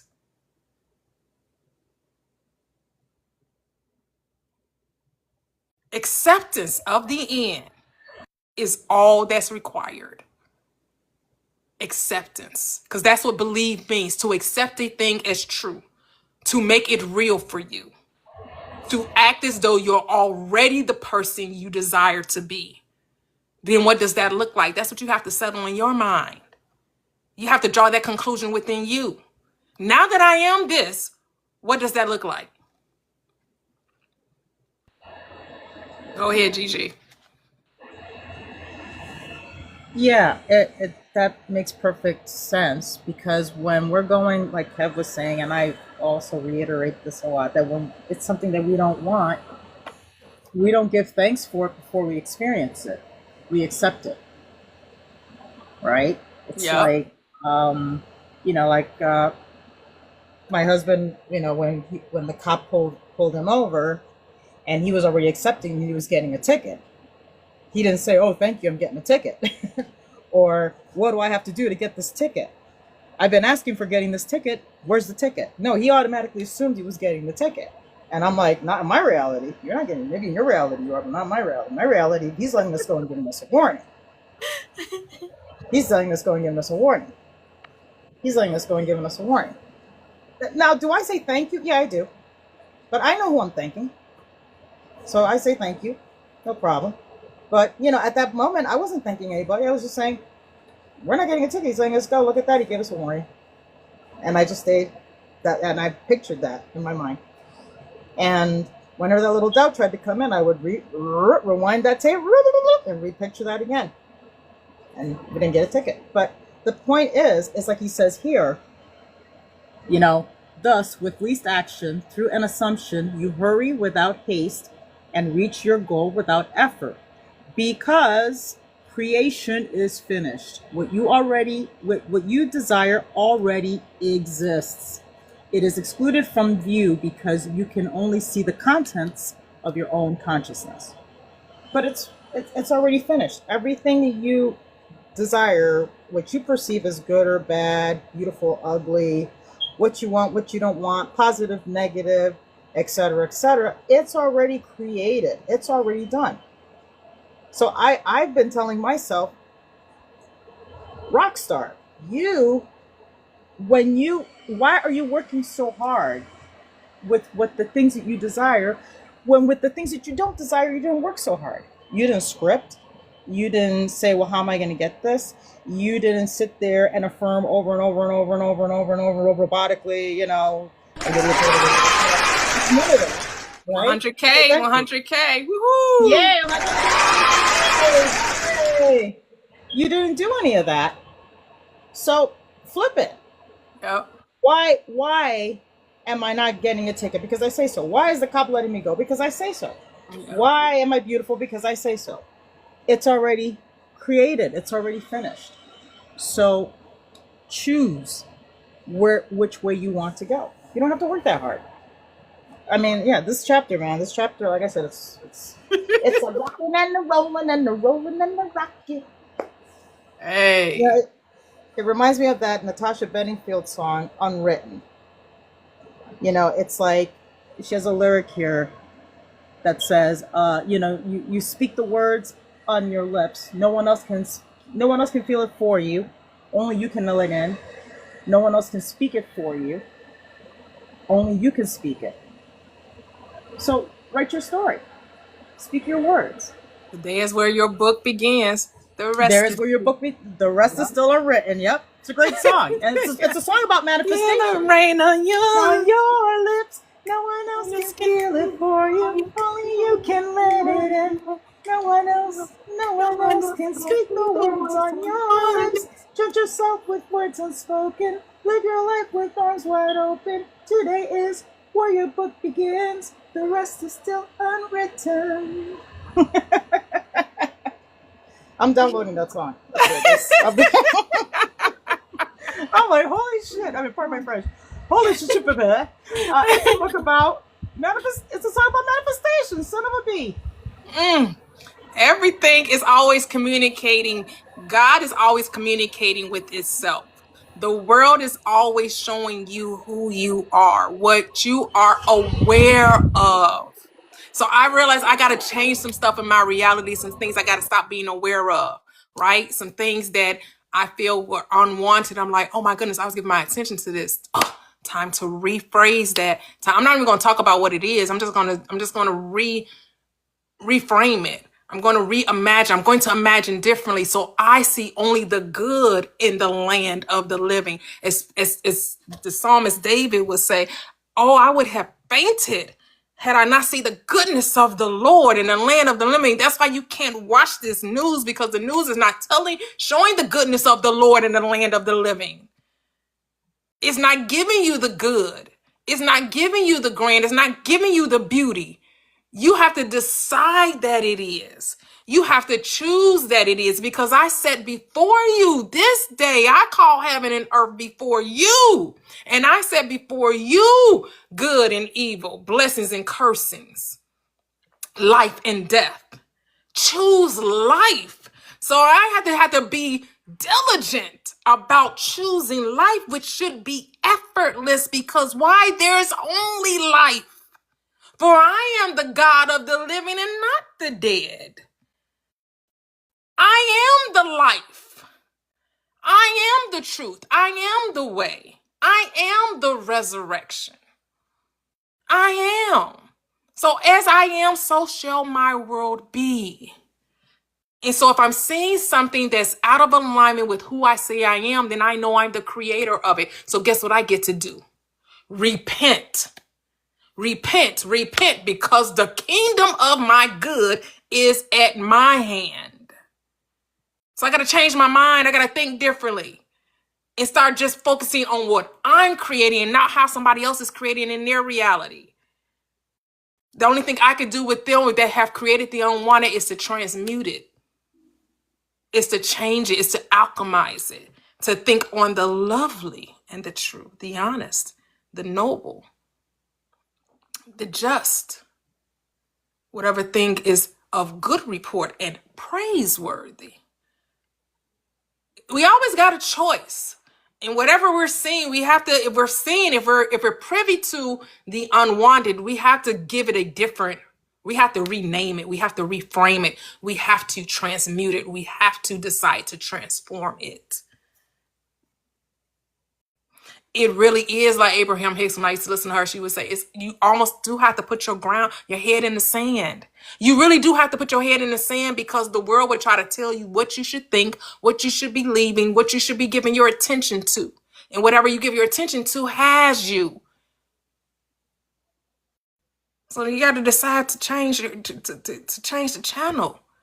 Broadcast a different station. Go ahead, Kevin.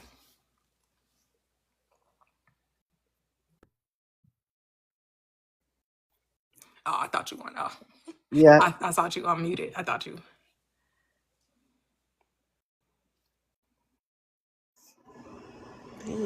Go ahead, Royal.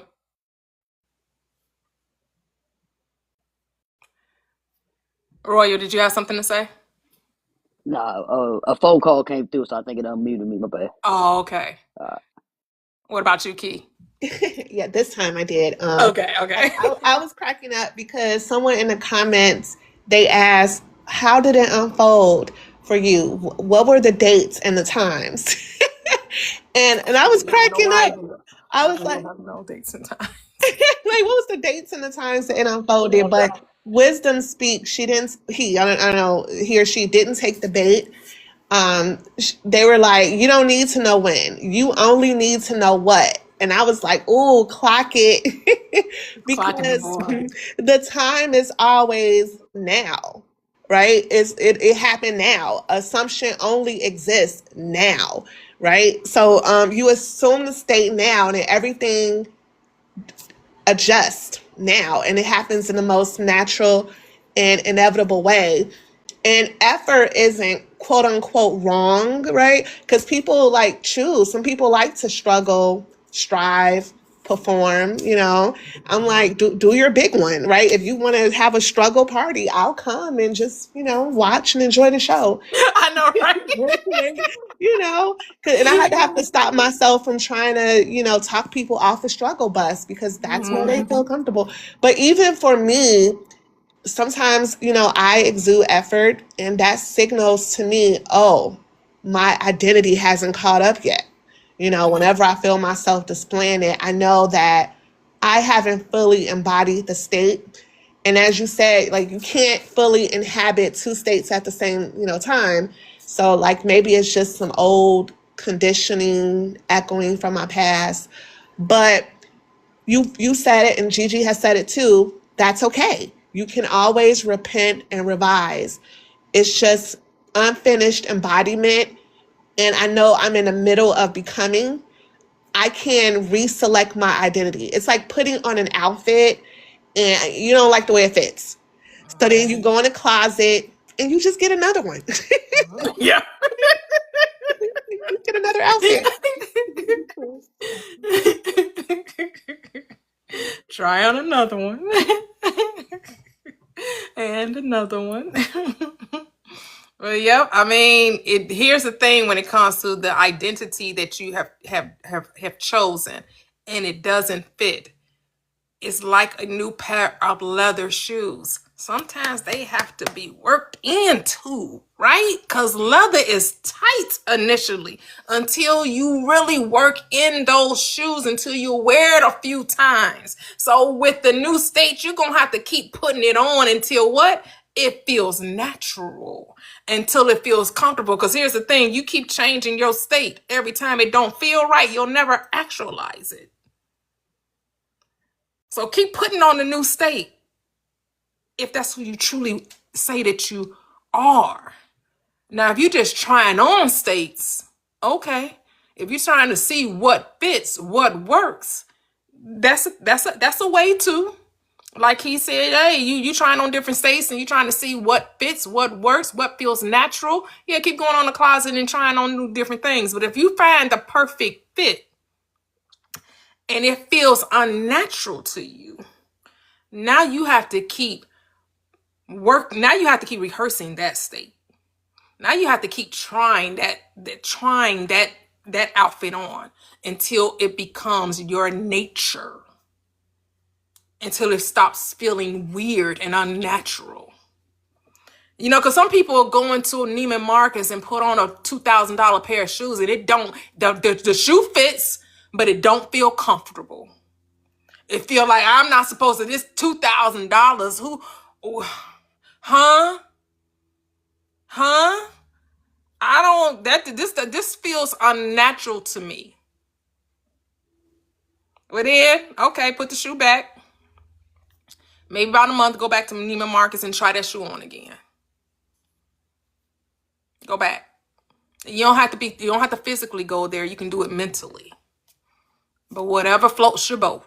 Go try it on physically, try it on mentally. Remember, the subconscious mind doesn't know the difference between what's actually happening and what's being imagined. It's the same to the subconscious.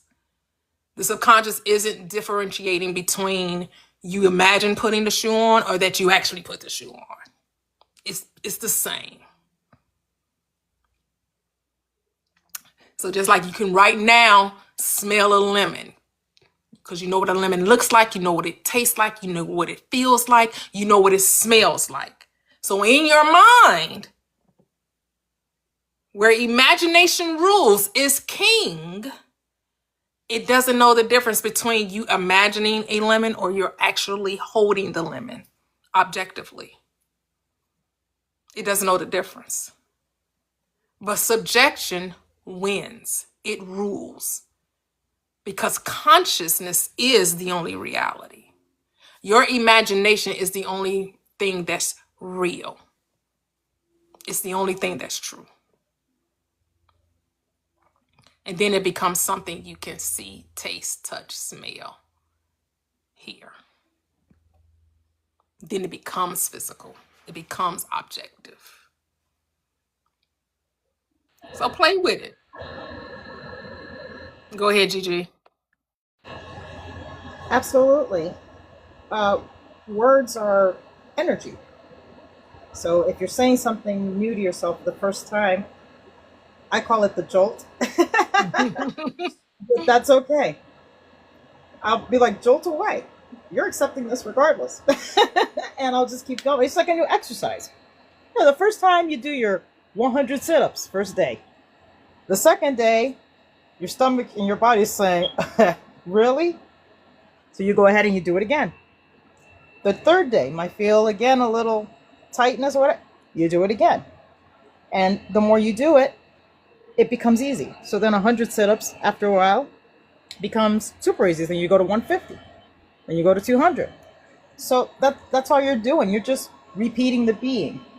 Rehearse being the being. Just be the being. And just understand it should be not forced though, right? When we talk about effortlessness, we're not saying you're forcing yourself to do the sit-ups. You're forcing yourself to wear the shoes, right? It should never be forced. It should be effortless. Because whenever you force it, then you're going to get corns on your feet. You're going to get, all kind of stuff going to happen to your feet if you're trying to force yourself to wear shoes that don't fit or aren't comfortable, right? Right. We're not trying to force it. You like you say, decide. You're deciding. Like playing an instrument, same thing. If it's something that you desire to do, something that you want to do, you do it. And this is the same thing. When you're putting on the new man, you're practicing. You're rehearsing the new man. You're making a habit of that new man. But like you say, you got to be a doer of it. Because in the end, you already are. Yep. Your conversation is your affirmation. Your conversation, whether it's spoken inwardly or outwardly, you are affirming. It's what are you affirming? See, people don't realize that you can affirm the negative as well as you can affirm the unwanted, just like you can affirm the wanted. It says to accentuate the positive and eliminate the negative, right? You have to be aware of what you are affirming. Too many times people are affirming the thing they don't want to happen and then wonder why it keeps happening.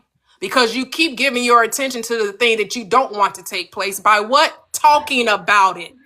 There it is. Yep. That is your conversation, what you inwardly say as well as what you outwardly say. A lot of people aren't aware of what they talk about, though.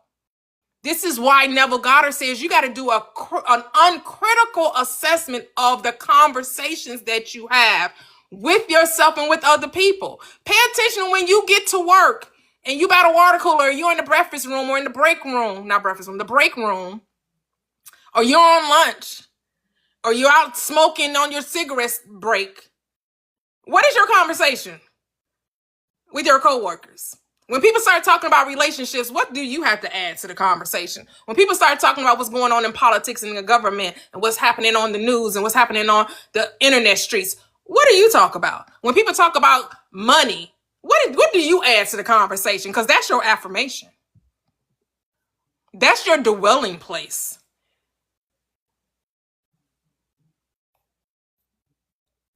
Pay attention to what your conversation is then.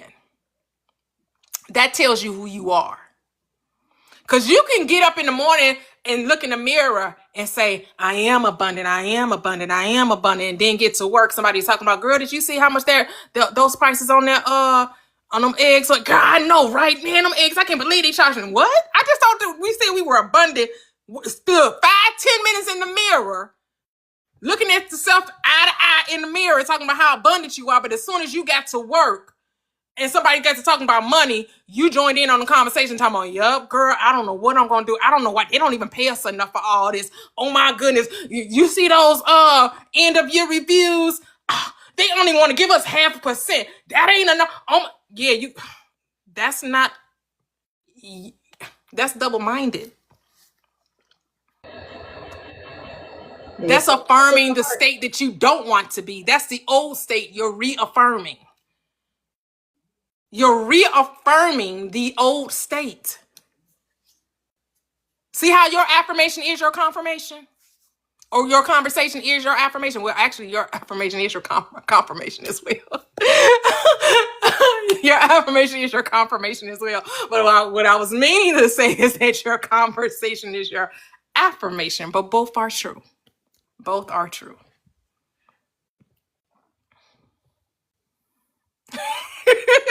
Say those egg prices will reveal it all.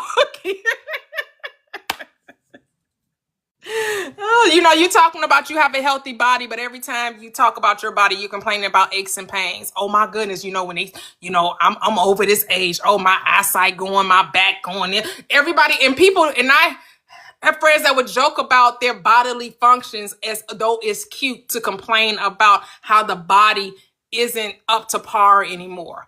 I don't join those conversations. I don't join in conversations talking about how that any part of my body is disintegrating or is not up to par. But people think it's cute. They think it's funny.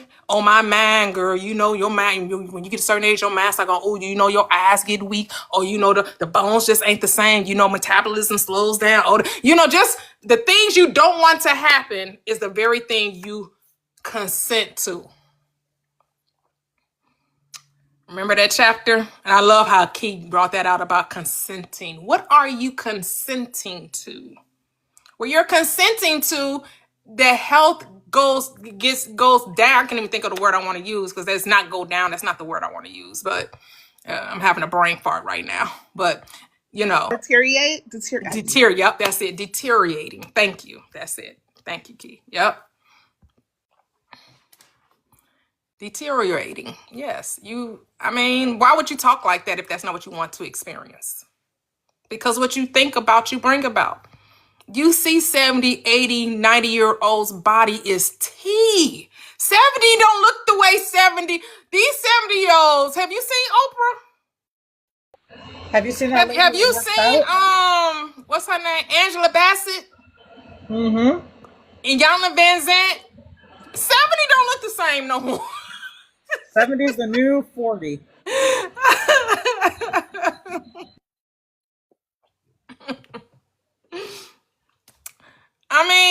You can be just as beautiful at any age. You just got to decide that you are.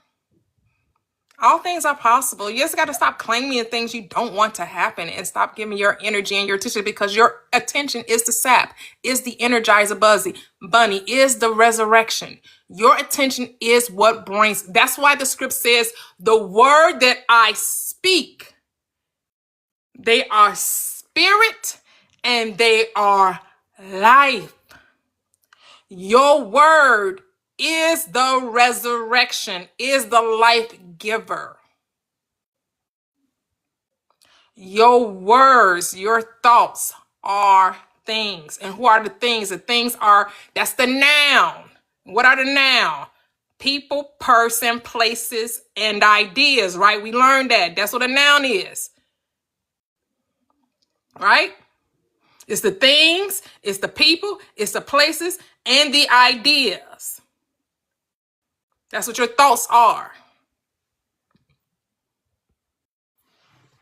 So everybody that show up in your reality are coming to play a character in your movie. They're playing a character in your movie. And you're like, I didn't draw them in. How did they get here? Oh no, you wrote them in. You might have forgot. You might not remember that you wrote them into your script. Instead of complaining about their role, change it. That brings me to what I wanted to, did I read that? What he says, this is what I wanted. He have it it's in italics. It is not the world, but your assumptions that change. You're not changing the world. You're not changing anything. You're only changing you. Like we said, everything already exists. You just weren't aware of its existence because of your consciousness, right? You only see the contents of your own consciousness. So not the world the world is perfect. The only thing that changed was your assumptions about it. That's the only thing that changed. The world has been whirling. The world been doing this thing. The world has always been beautiful. It's always been abundant. It's always been amazing. It's always been perfect. It's always been everything that you now can see. It's always been there. It's always been there. The only thing that changed was your assumptions. That's why people trying to go around I'm trying to get my SP to do this, or I'm trying to get this person to do that. I want my boss to do this. They're the same being. They're going to be whatever you assume for them to be. So instead of trying to change people, change yourself. And what does changing yourself means? Change the way you think. Change what you assume. That's all you're supposed to change, is what you assume, because you're perfect. You're complete. You're whole. You're just supposed to change your thoughts about you. Stop talking about you're lonely and you're diseased and ill health and broke like a joke, and you can't save money, and it's hard for you to get money, and because you get to have what you say. You get to have what you say. And so next week, we'll read 3 more chapters, 15, 16, and 17. Just as an FYI, 15 and 16 are super short. Are they? Yeah. I mean, short. Oh my goodness, they are. Short. Yeah. I mean, 16 is really, it's not even a page. It's like 2 paragraphs. Mm-hmm. Well, we could do 4. We can go 15 to 18. Yeah, Okay. let's do 15. Let's go 15 to 18. Because 15 and 16 are practically one chapter. Yep. Part A and Part B. Yep. So we'll read 15, 16, 17, and 18. Yep. As you say, tiny but mighty. We still extend these chapters so short. We still make this live 3+ hours. Because it just be like dropping some gems, dropping some tea, like Earl Grey, man. It's just like, wow. It's just be wowing you. Like, so even though it's maybe a page, we'll be talking about that page for like a week. Yeah, because it's like I said, it's so much to draw from, right? It's so much to Exactly. glean from. And even though you guys say, "Oh, he's repetitious, he's repetitive," I love that he is though. I mean, because he's reminding you that everything is everything. I don't All see it is as one. repetitive. What'd you say, A-Time? Oh, I don't necessarily see it as all repetitive. There may be certain concepts and things, but our functionality and our faculties of our mind and our body are worlds apart. So we need the whole concept. We need the inclusivity of these different concepts, the ideas, in order to really narrow down. And I think this book does nothing short of doing that. And but I do want to appreciate you, T, for offering the opportunity for us to be able to dive so much into these books. Right, these are the shortest. These are the shortest chapters of any type of personal development book, right? But here we have the liberty and the and the unity and the conformity in order to break these down, chew it up, and really dive in. So just thank you for you and everybody who who came and joined for the book club. absolutely, absolutely. We definitely thank everyone that came and joined the live and added to the conversation, dropped all the gems, our own unique perspective. And, it's not that we all have to agree with one another, but we do seem to like be on one accord, right? We all may say it in our own little unique way, but it just seems to resonate with everyone. We do all seem to be singing the same song, right? We all do, one person may play the drums, another one may play the piano, the bass, another one is playing, the keyboard, another one is doing the cymbals, another one may even have a harp, like, right? Like the trombone, the trumpet, everyone is playing their part in this song of life. And we're all singing a melodious harmony, a sweet, savory music that's appetizing to our ear and is helping us to, just get the best out of what's being said so we can apply it, because practicality is a must, right? Because like he was saying with the last chapter before we started on chapter 11, and she was saying how, Neville was a little bit flowery, seemed a little bit more in the stars or in the sky, for lack of a better word. But to bring it down to earth, which means to make it practical, to make it useful, to make it applicable to your experience. Because what's the point of all this if you don't know how to use it? If you don't know how to use it, how does it benefit you? So simplification is key to self-mastery, because you take the complex and you reduce it down to its simplest terms. So you can see the benefit of utilizing what you've heard. So it doesn't seem like something that's beyond you. That's why I don't get into the whole vibration, frequency, and energy. I don't really like to use those words. I like to say it's your attention, your focus, and your words. Because for me to be saying, you gotta have the right frequency. You gotta be vibrating on the same, resonance as what you're desiring. Like what? What? How? What? What you mean I gotta be vibrating on the right frequency to resonate the right thing to get huh? Just talk about what you want. That's it. That's what they're telling you. Talk about what you want. And again, keep talking about it. Don't switch up. Don't change lanes. Don't be double-minded. Don't talk about wanting wealth and then start talking about how hard it is to come by, or how you don't have enough, or how, don't speak lack talking about you want wealth or that you are wealth.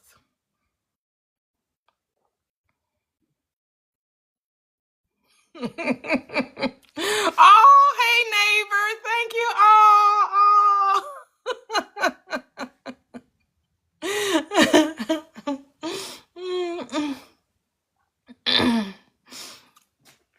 Yeah, so we got to keep it simple, right? You got to come as children.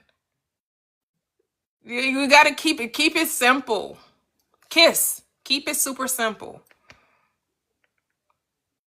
And you know what attention means. You know what focus means. You know what you're talking about. You know when we say you're talking about something. The more you talk about it, the more it becomes real in your life. The more you make it normal, you make it natural. You know what that means. I know we want to sound scientific, but those words are scientific too if you decide that they are.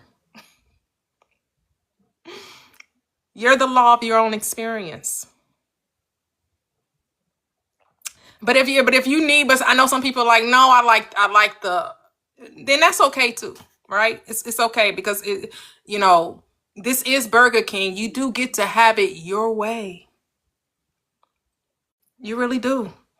You really do get to write the script of your existence. You are the king in your land, in your kingdom. You sit on the throne. You get to write the law. This is your reality, your world, your script, your stage, your land, your kingdom. Your word is law. It's whatever you say. You're always right. So if you say no, saying the word isn't enough, I need to emotionalize it, then you're right. You need to emotionalize your desire before it comes into your reality. That's your law. That's your requirement. You said, no, I have to give gratitude and I have to say Thanksgiving. I have to appreciate it before it can come. You're right. You will have to appreciate, give Thanksgiving. You're going to give gratitude. You're always going to have to do that every time you get a desire. Every time before your desire comes, that's going to be a requirement for you to manifest. I know I don't have to do any of that. I've never done. I've never said thanks before I manifested anything. I've never said thanks. I've never done it. Never. I can think things that I have manifested on purpose. I've never had to give gratitude or thanks before it showed up. I just said quietly within myself, knowing that I should have it and I would get it. It would happen. That's for me. That's how it works for me. You're your unique expression of the one, of the all. And for you, I gotta say, thanks just makes it feel real to me. If I say thank you, then I know it's done. It's a finished product. It must come. That's a requirement for me. That's not wrong. Keep doing you. Don't switch up being you because somebody else said that this works for them. That's them. Focus on you. Go back into the Rolodex of your mind, in your memory, and how did your desires come into your experience? Oh, well, I gave thanks. Well, why would you change it? Because somebody else told you that was wrong. Who are they? They're not your God. They have no authority over you unless you give it to them. So basically, you're saying what you were doing was wrong and that they're right. Who made them judge? Who made them God of your life? You did. Stop doing that. Stop making people God of your life. Be the God of your own experience because you are. Hello. Welcome. Worcester, Massachusetts. Welcome. You get to write the law. You get to say what is. It's because you said so makes it so. And you just decide that life is just easy, peasy, fresh and lemon squeezy. And then remain faithful to that decision that life is easy, that your yoke is easy and your burden is light. And that you shall have rest, which means what? No more worry. It means no worry for the rest of your days. It's your problem-free philosophy. Are you going to make worry-free your philosophy? Yes. Are you going to make worry-free your new philosophy? Yes. Hakuna Matata. I love it. No worries. The effortless way.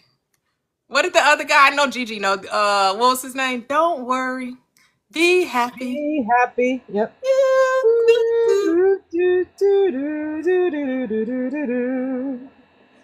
Don't worry. Be happy. It keep trying to tell us. This is what the Bible says when it says take no thought for tomorrow. It means don't worry about it. Stop trying to figure it out. Stop trying to think you got to make something happen. All you got to do is show up. Arise and shine, porcupine. So 14 is now called the Akuna Matata chapter. If you don't know what that means, watch it. The effortless, the do nothing way. The do nothing. Maybe we need to stop saying effortless and say do nothing, because effortless still make it sound like you got to do something. The do nothing way. There's nothing to do, only to be. Do absolutely nothing. Neville Guy has a chapter in here. Those of you that may have listened ahead or read ahead, he definitely tells you about when people ask him, you know, after I've decided what I want, after I've imagined, after I visualized, after I've created the scene in my mind, then what do I do after that? Nothing. Absolutely not a goddamn thing.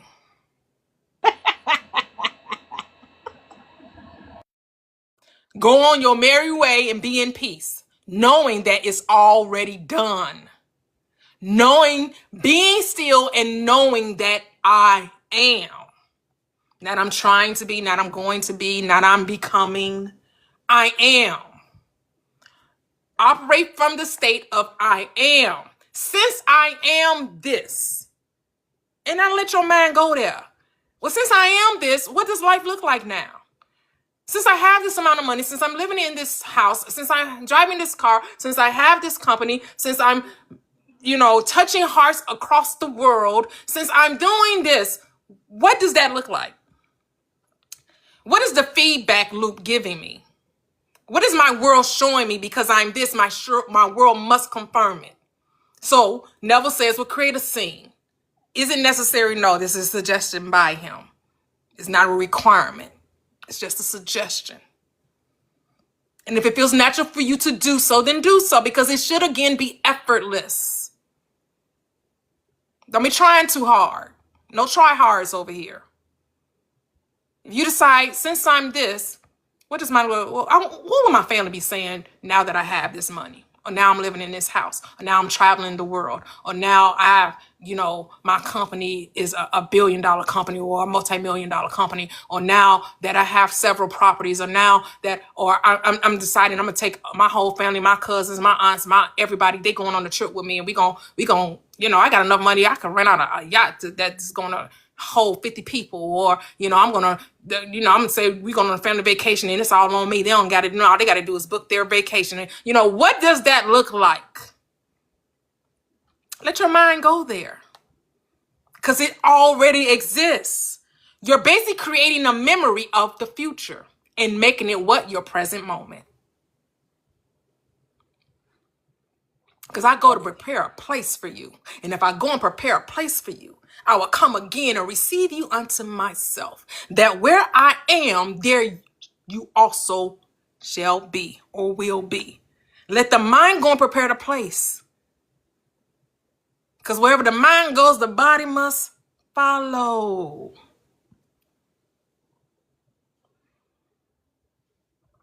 So let the mind go prepare the place. What does it look like? Since I'm this, since I'm not if, not when, since I am this, what does that look like? Everything's on auto pay. I don't check to see how much something costs. If I want it, I buy it. Because I know the money's there. I don't even question. There's no doubt in my mind. I circulate money with ease. I circulate with ease. It's effortless. I'm not writing books to sell books. I'm writing the books because it's already sold. I'm not writing music and making music to sell music. It's already sold. I'm not making a product to sell a product. It's already sold. It's already done. That's the state we're supposed to live in. That's the state we're supposed to occupy. The done state. The done state. Are we occupying the done state, or it's about to be done? It's getting ready to be done. It will be done. It's already done. Living the end. Acceptance of the end. Wills the mean to that end means it must take place. Why? Because it's already done. It's already happened.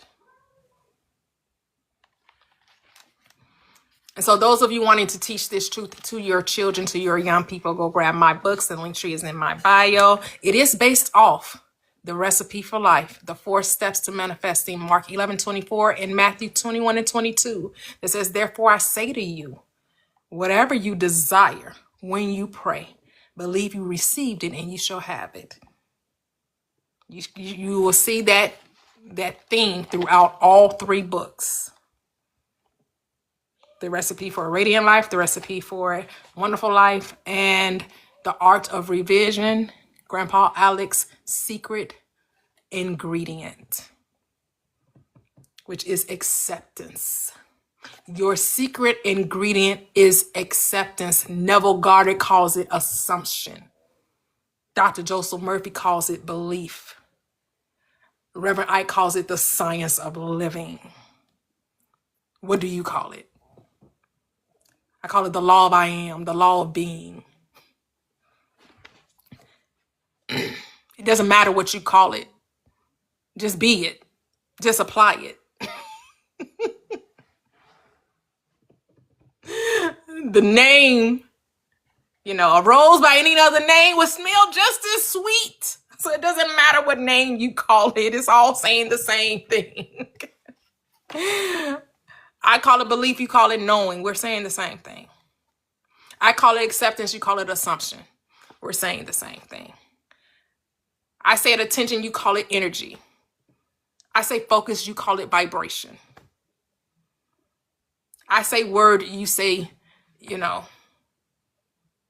channel, station. Because words are just, symbols that we use to communicate with one another. We give meaning to life.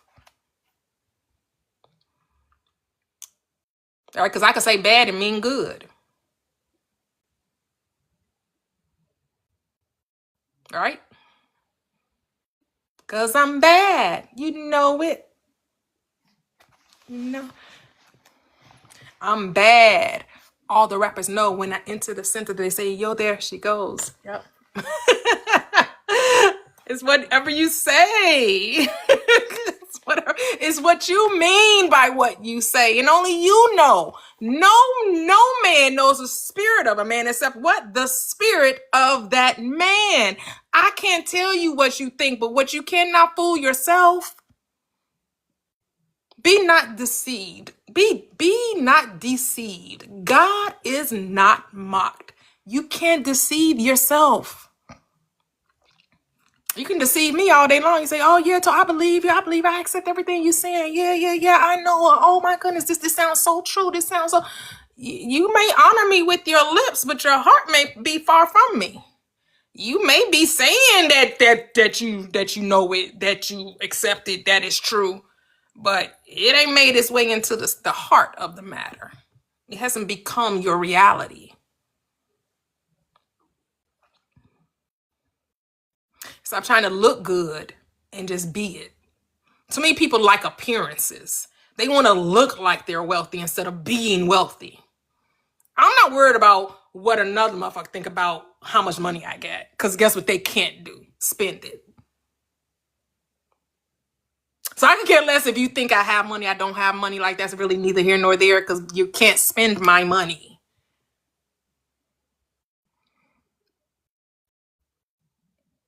So don't get caught up in appearances. It ain't what it look like because your eyes will deceive you. Your eyes will play tricks on you because what you think you see, you do not see. You do not see what you think you see.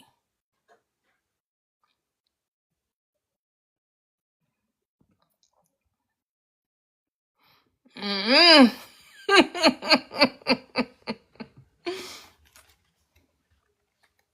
So, write your script, remain faithful to your script. We'll be reading chapters 15 through 18. So that's 4 chapters, very, very tiny but mighty chapters. 15. Yep, 4 chapters. Wednesday is manifesting Wednesdays. Hey, this community has definitely grown in consciousness. We may be small in number, but we're mighty in power. So don't let the numbers deceive you. People's lives are truly being transformed. People are truly realizing their desires and they're maintaining it. They're not trying to get a life. They're actualizing the life that already was. That's key. That's key. That's key. And so if you guys have any final words, I'll let you all have the final say and then we'll close the live.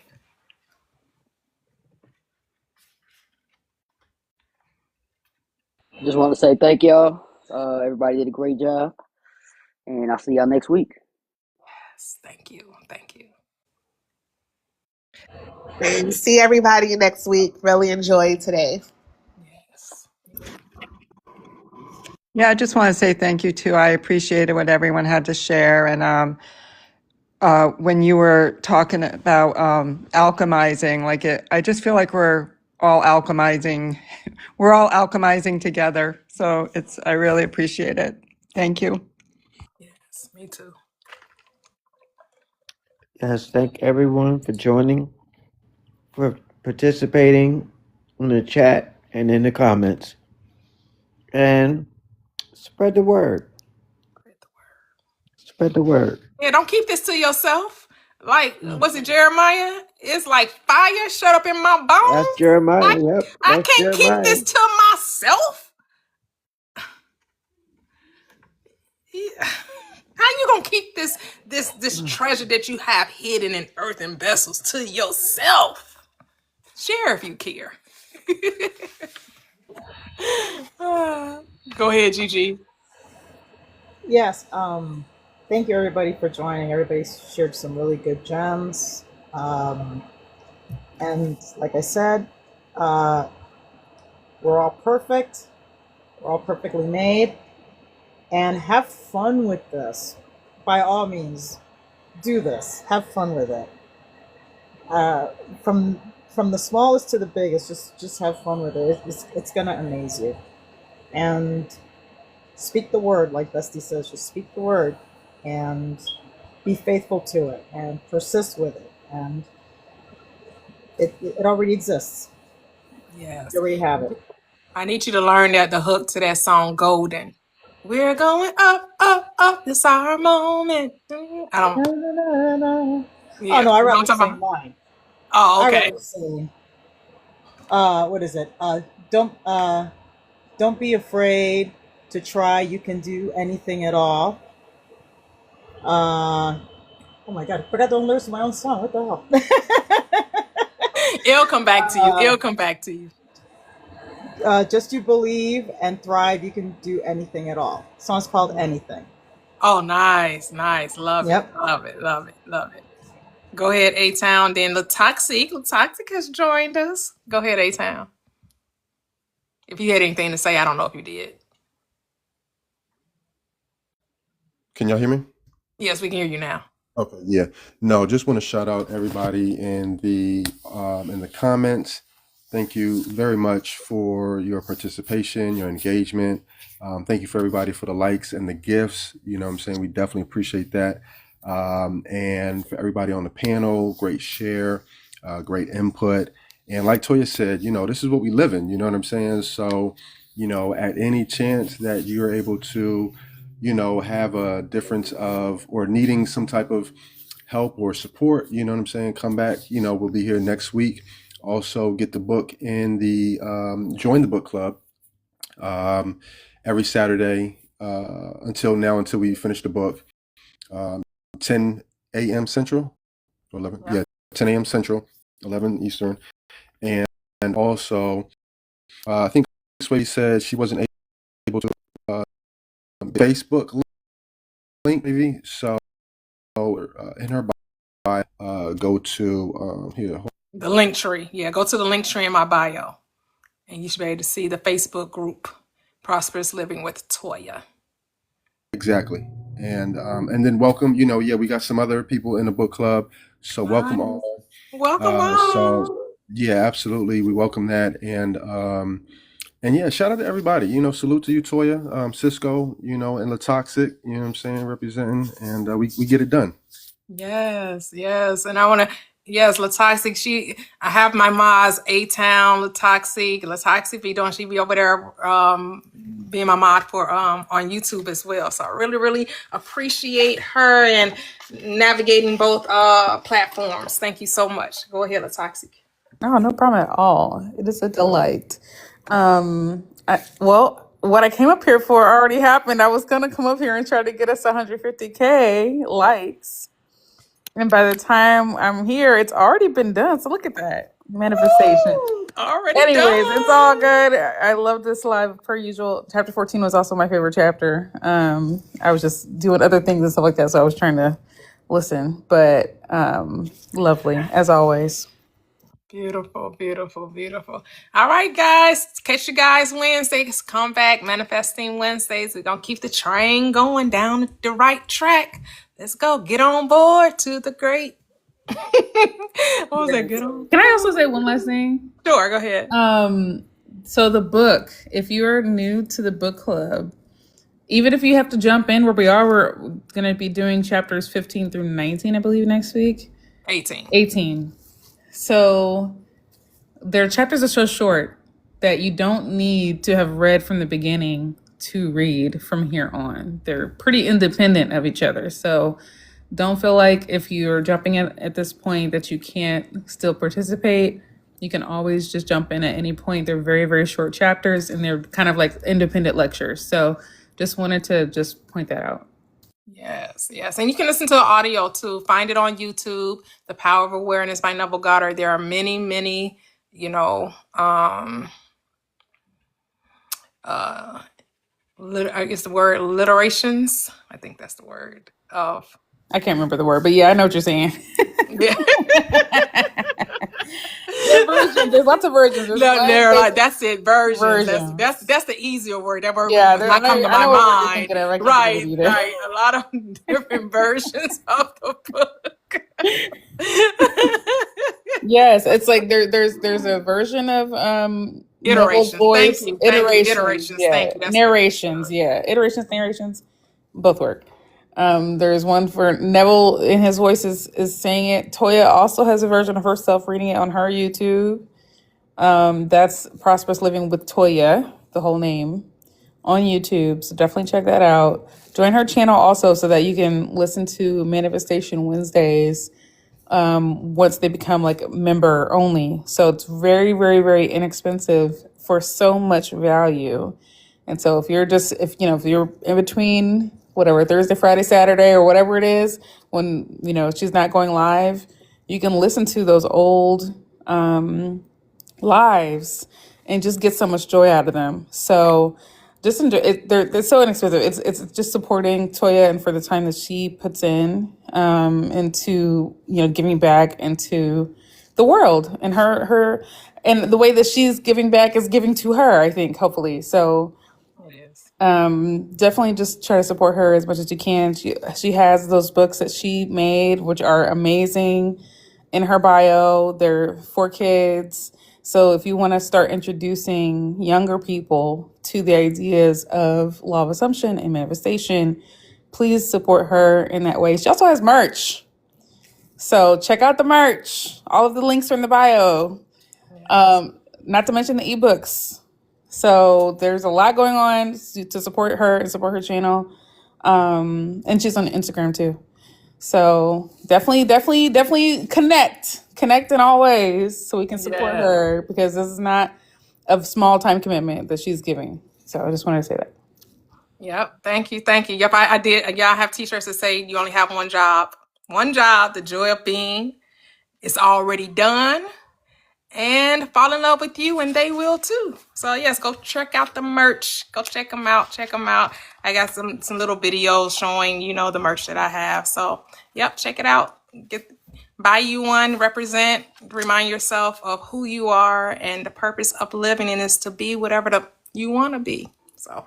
Thank you guys. Catch you guys Wednesday. Have a wonderful, wonderful weekend. Enjoy Bye. Super Bowl Sunday if that's your Patriots, baby, Patriots. No, we hate the Patriots here. Whatever, Patriots, baby, Patriots. No, go Seahawks all day. Go Seahawks! Let's go Seahawks! Connecticut. I can't do the Patriots. East I Coast. can't. Tom Brady Patriots, yeah, jumped up in my again, FRP. That sorry. was a jump scare. Can't deal with that man. Can't Patriots deal with again. him. Can't. Listen, Seahawks all Patriots day again. long. Period. Seahawks! Seahawks! We're going with the birds. We're going with the birds. Gotta go bird. I would've Every gone with time. birds, Gotta go but bird. The Patriots joined, so sorry. I love We gotta you guys, go Eagles, sorry. birds, Sorry, not sorry. Seahawks, birds, Hawks, I birds. really don't have a dog in the fight. I'm betting on both sides of the fence. I've already put my wager in. I'm betting on both That's sides. hilarious. So yeah. Listen, I'm gonna go for the Seahawks. I can't stand the Patriots as a Colts fan. I still love you, Latoxic. But Seahawks definitely would be who I'm supporting. Yes. I still love you. All right, guys. Catch you later. Okay. Bye-bye. Bye, guys. Go Patriots.